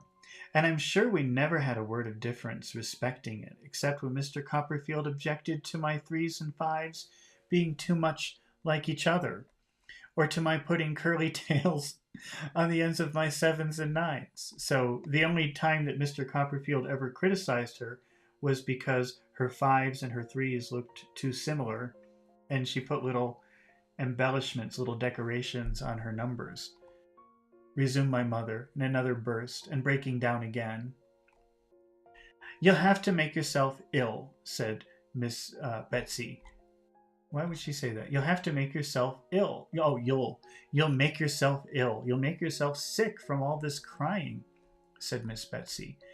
And that will not be good either for you or for my goddaughter. Come, you mustn't do it. This argument had some share in quieting my mother, though her increasing indisposition perhaps had a larger one. This argument had some share in quieting my mother. So Miss Betsy's arguing with her and telling her, stop this, you're going to get sick and you're going to make the baby sick, it had an effect. It calmed her down a little bit. Though her increasing indisposition perhaps had a larger one. So indisposition, meaning it's like kind of a polite way of saying anger. So her words were working; they were helping her, but more was her force, her rudeness, made her so uncomfortable that it kind of calmed her down.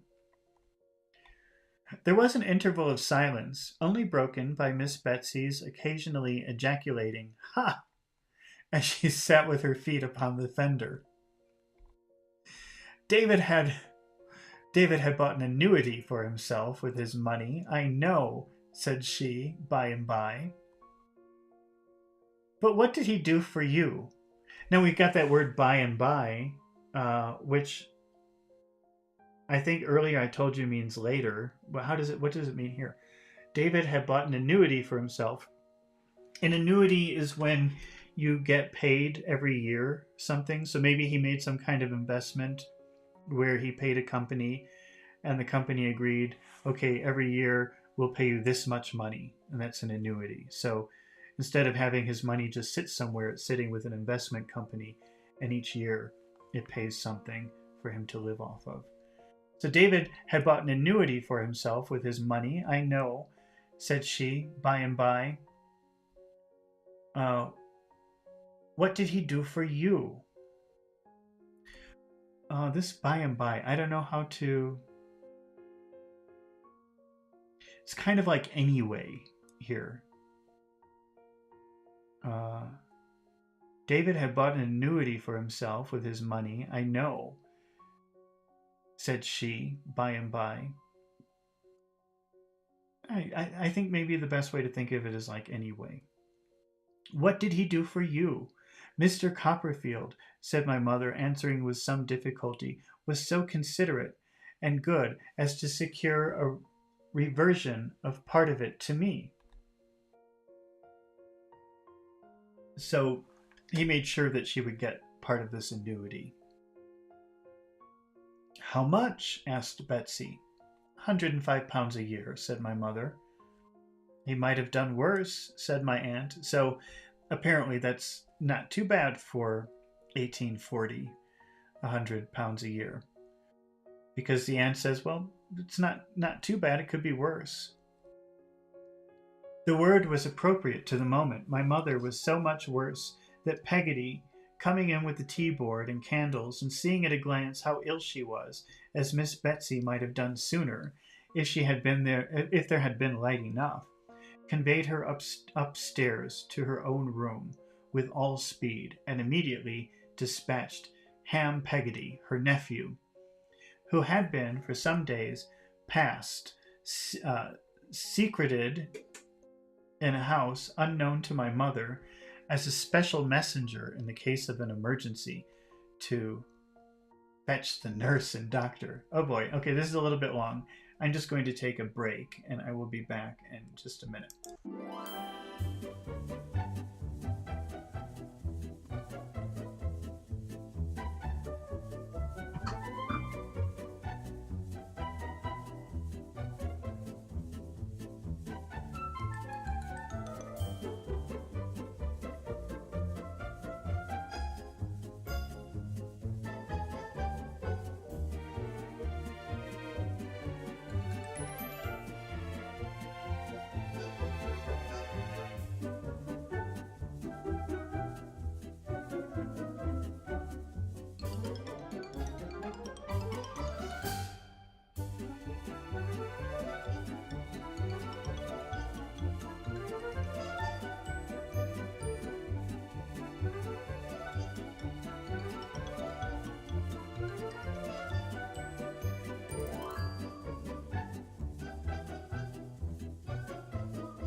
Okay, we're back.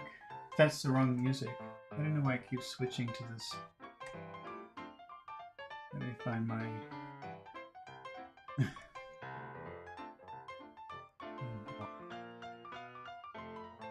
Let's see. Okay, that's the wrong music for this. Here we go. Okay. Back to the serious story of David Copperfield. All right. So the word was appropriate to the moment. My mother was so much worse that Peggotty, coming in with the tea-board and candles and seeing at a glance how ill she was, as Miss Betsy might have done sooner if there had been light enough. So when Peggotty came in with the tea, she also had candles, which gave more light to the room. And suddenly you could see the mother's face very clearly. She looked very sick. And the aunt probably would have noticed, but it was so dark in the room until Peggotty came with the candles that she didn't see it. So let's see, they conveyed her upstairs. That's a fancy word for they moved her upstairs to her own room with all speed, and immediately dispatched Ham Peggotty. So dispatch means like to call for someone, to send for someone. So they dispatched Ham Peggotty, that's Peggotty's nephew, who had been for some days past secreted in the house. So Peggotty had called her nephew. She didn't tell the mother a few days ago, and she said, you stay here with us because Oh, someday soon the baby's coming and we'll need you to go get the doctor. So, unknown to my mother, a special messenger in case of an emergency to fetch the nurse and doctor. To fetch means go and get something, to go and bring something. So the Peggotty asked her nephew to come and stay at the house, so that when the time came, he could run and fetch. He could go and get and bring back the nurse and doctor. Those allied powers were considerably astonished when they arrived within a few minutes of each other to find an unknown lady of portentous appearance sitting before the fire with her bonnet tied over her left arm, stopping her ears with jeweler's cotton. Okay, so the allied powers. Ally, means people working together. And so I guess those allied powers means the doctor and the nurse were considerably astonished. They were very surprised when they arrived within a few minutes of each other. So the doctor and the nurse arrived at almost the same time, which surprised them. What surprised them was to find a portentous appearance sitting before the fire. Now that word portentous, that's a kind of a fancy word here.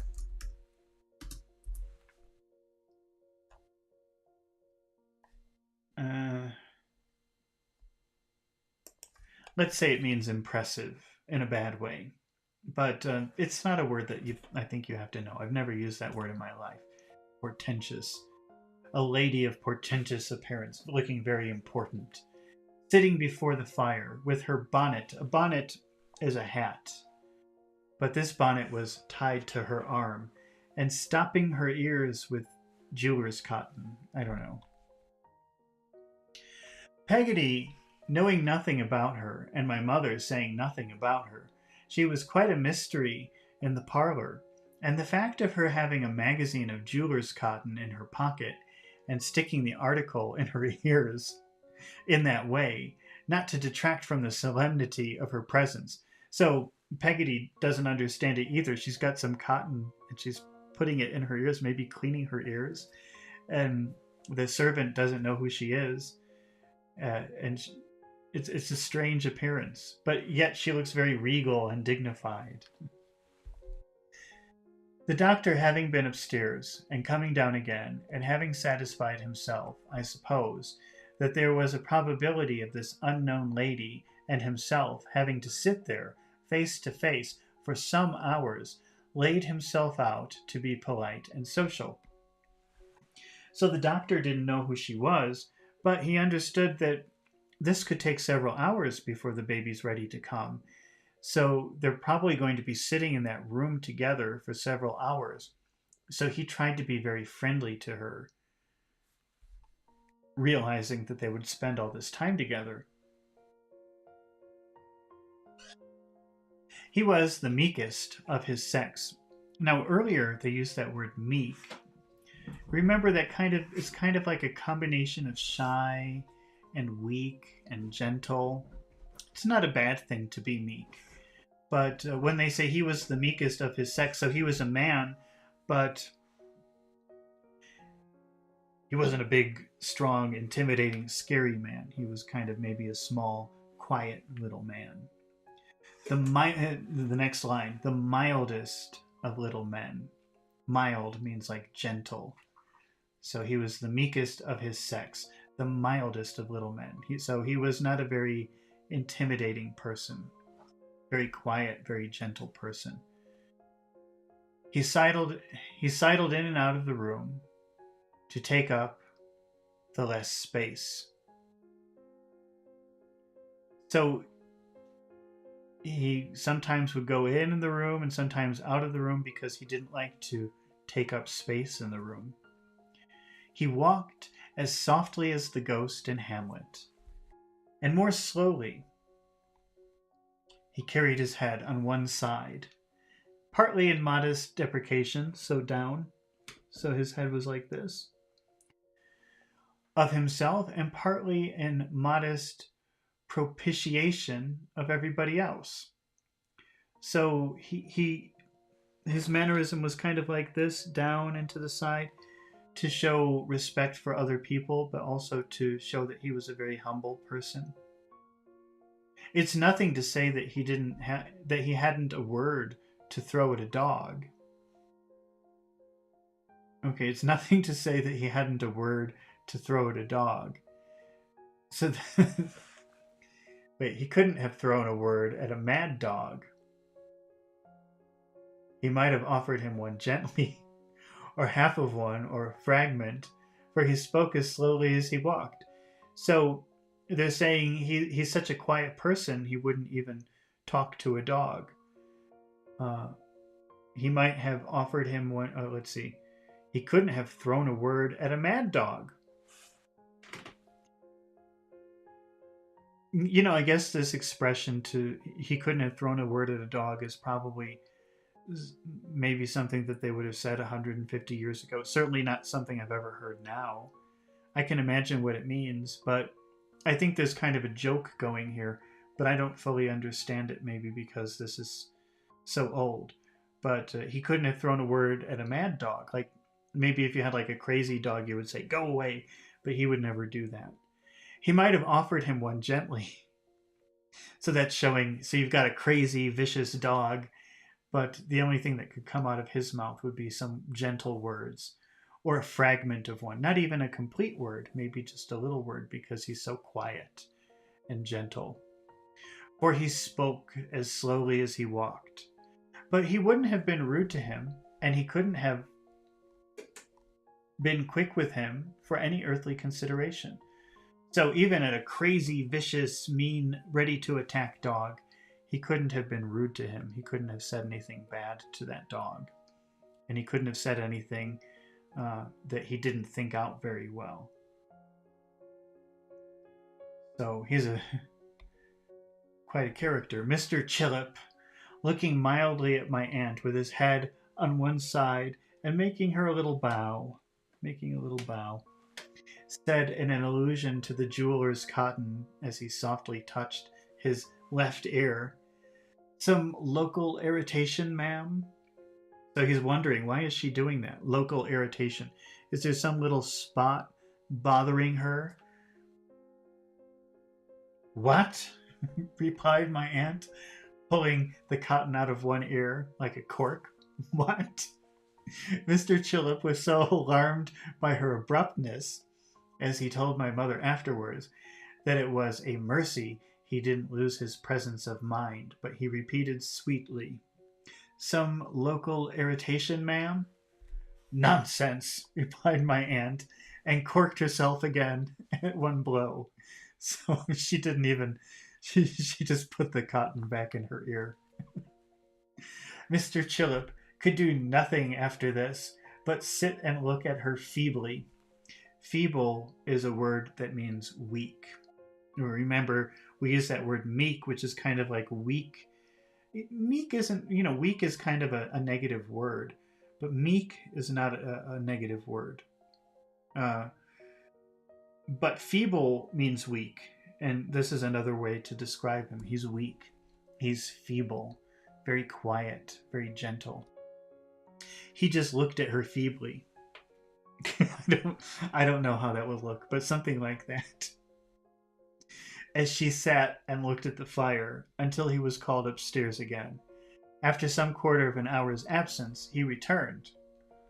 "Well?" said my aunt, taking the cotton out of her ear nearest to him. "Well, ma'am," returned Mr. Chillip, we are progressing slowly, ma'am." "Bah!" said my aunt with a perfect shake on the contemptuous interjection, and corked herself as before. So she said, "Well?" He said, "Oh, it's happening slowly." Bah! And she put the cotton back in her ear. Maybe I should mention the word cork. Cork, if you don't know, is this material here. Let's see. So this is, this is something that you put in a bottle, like a wine bottle, but especially back then, it could be maybe any kind of bottle. That's how you would seal the bottles. You would put cork in it. So to cork something is to stick something in very, very quickly, very insensitively.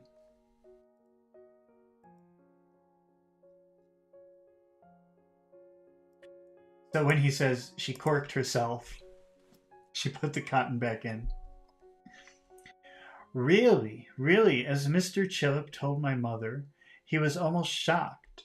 Speaking in a professional point of view alone, he was almost shocked.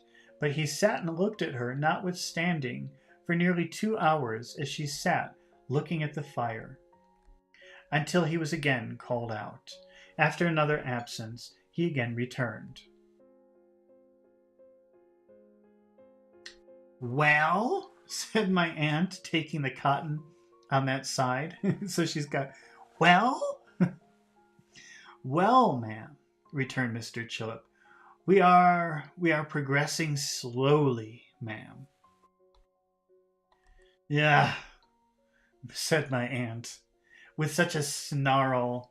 This is a snarl. Yeah, it's like a mean look. Let's see, what happens if we find a snarl here? What do we get? Snarl. Oh, here's a snarl. That's a snarl. This guy. Wait a minute. There's a snarl. A snarl. A snarl.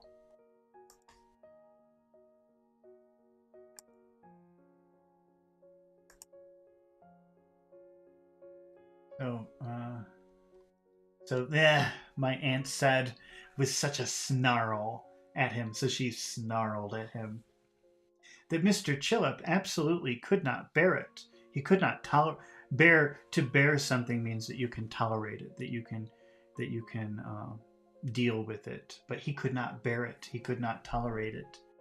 It was really calculated to break his spirit, he said afterwards. So she knew what she was doing. She was intimidating him, being mean to him on purpose. Maybe because she enjoyed the reaction. He preferred to go and sit upon the stairs in the dark and the strong draught until he was again sent for. So draught is like a strong wind. And if a house has a draught, that you could feel like the wind. Do you ever feel that, like in an old house? The wind moving through it, that's a draft. So he preferred to sit on the stairs in the dark and the strong draft until he was again sent for. Ham Peggotty, who went to the national school and was a very dragon at his catechism, and who may therefore be regarded as a credible witness. Catechism is kind of I don't know if it's just a Catholic thing. Catechism. Oh, it could be. I know it from the Catholic Church. Wait, let's see. Is catechism only for Catholic? Well, okay. It could be for a couple of different religions, I guess. But it's like the religious teaching of especially of like a book. So he was a very dragon at his catechism. So he took his religious learning very seriously, and who may therefore be regarded as a credible witness. So he would never lie. He always tells the truth because he takes his religion very seriously. Reported the next day that happening to peep in at the parlor. And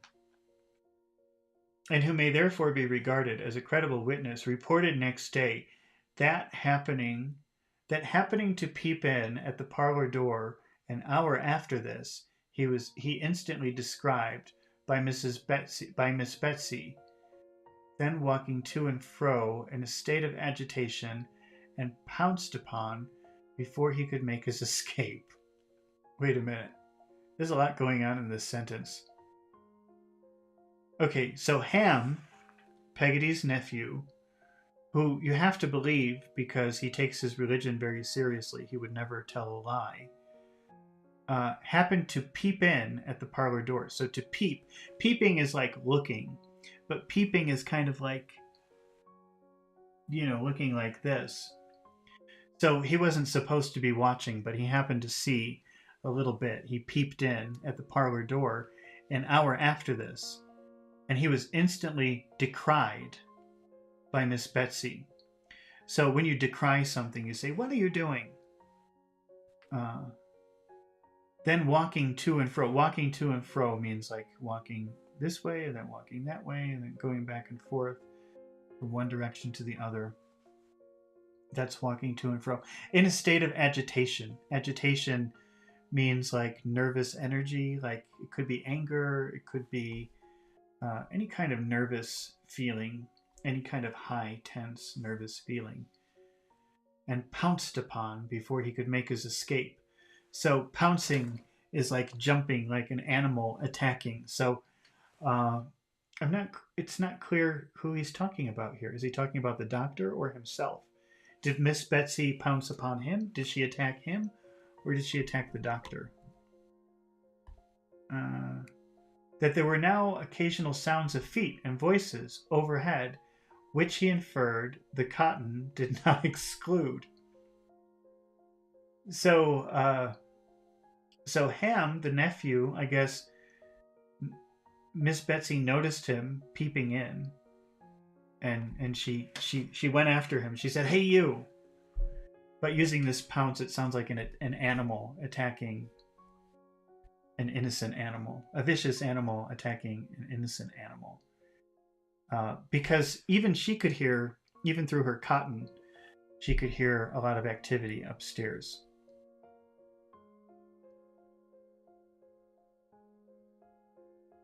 Okay, from the circumstance of his evidently being clutched, that's like grabbing, clutched by the lady as a victim on whom to expand her superabundant agitation when the sounds were loudest. So Miss Betsy grabbed him, that marching him constantly up and down by the collar, as if he had been taking too much laudanum. What is laudanum? Laudanum.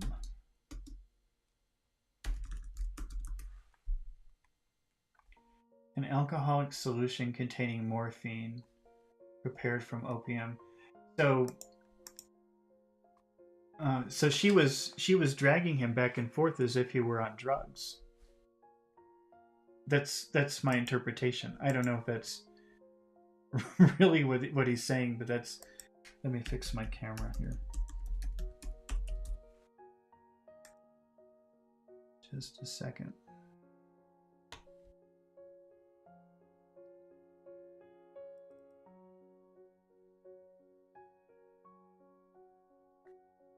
Okay. All right. So she was dragging him by the collar as if he were on some kind of drug. She was moving him around. So at those times shook him, rumpled his hair, made light of his linen.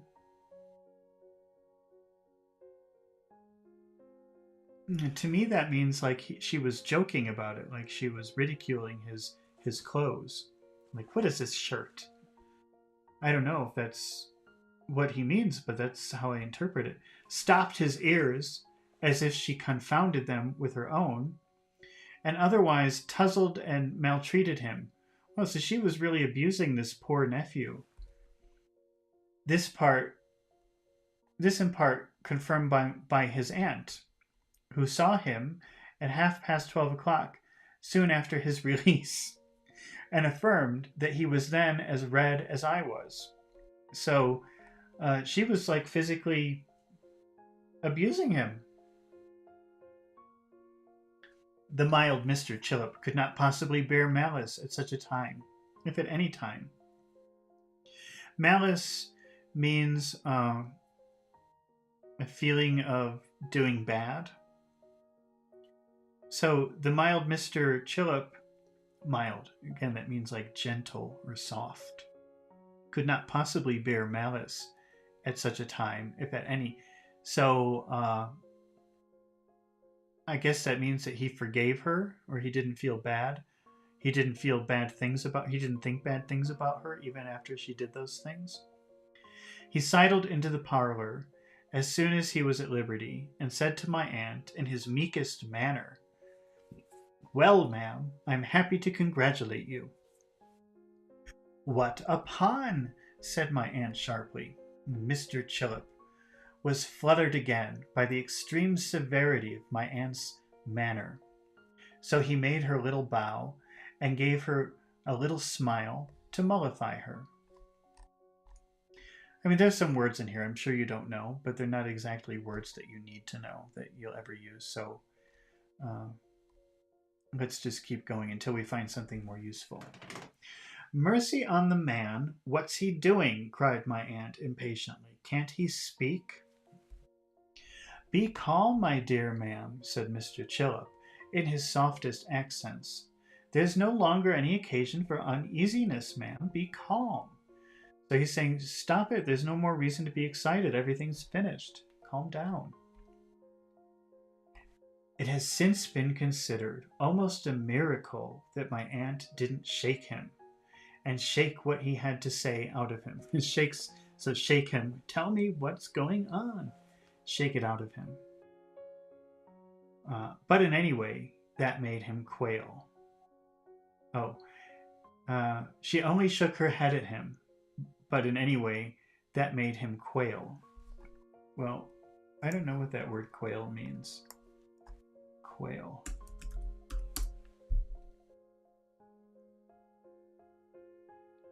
Well, I mean, I know that it's a bird, and that's what Google is telling me, but seems like a verb here, to quail. Let's see.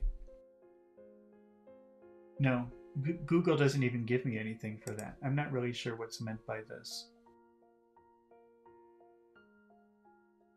But I do know that the word quail means bird. It's a type of bird, but I don't think that's how it's being used here.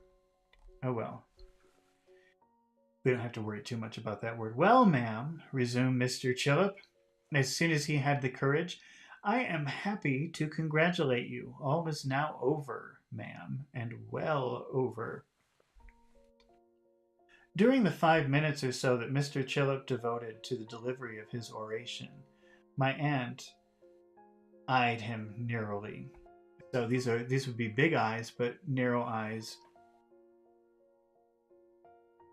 Like, what are you talking about? What do you mean? What are you getting at? She eyed him narrowly, like she's suspicious.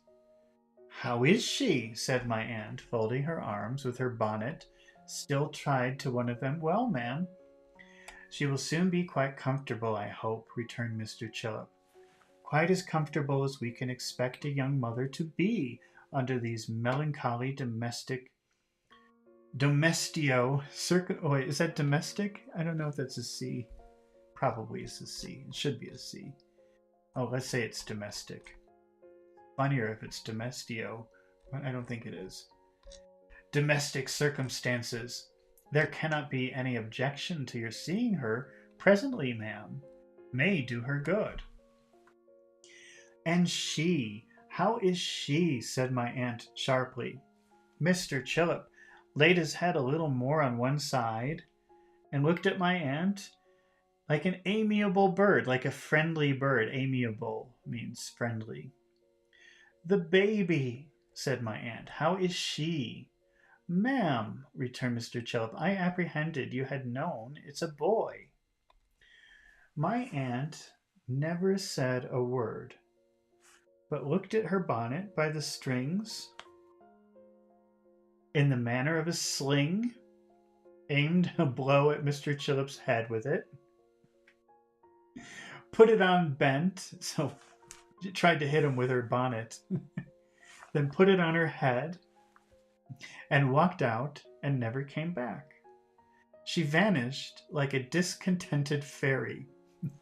So discontented means unhappy or angry, and a fairy is a magical creature. But you don't want to make these little magical creatures angry. You wouldn't want them to be your enemy. Or like one of those supernatural beings whom it was popularly supposed I was entitled to see, and never came back again. No, I lay in my basket, and my mother lay in her bed. Betsy Trotwood Copperfield was forever in the land of dreams and shadows, the tremendous region whence I had so lately travelled. And the light upon the window of our room shone out upon the earthly bourne of all such travellers, and the mound above the ashes and the dust that once he, without whom I had never been. Oh gosh, what was that last part? And the light upon the window of our room shone out upon the earthly bourne of all such travellers, and the mound above the ashes, and the dust that once was he, without whom I had never been. Oh, I really don't even understand that last paragraph, to be honest with you. Okay, well, this is the end of chapter 1, and I'm going to take some of these more interesting words and make some little exercises with them, and then we can practice them a little bit more, and we will continue next time with chapter 2.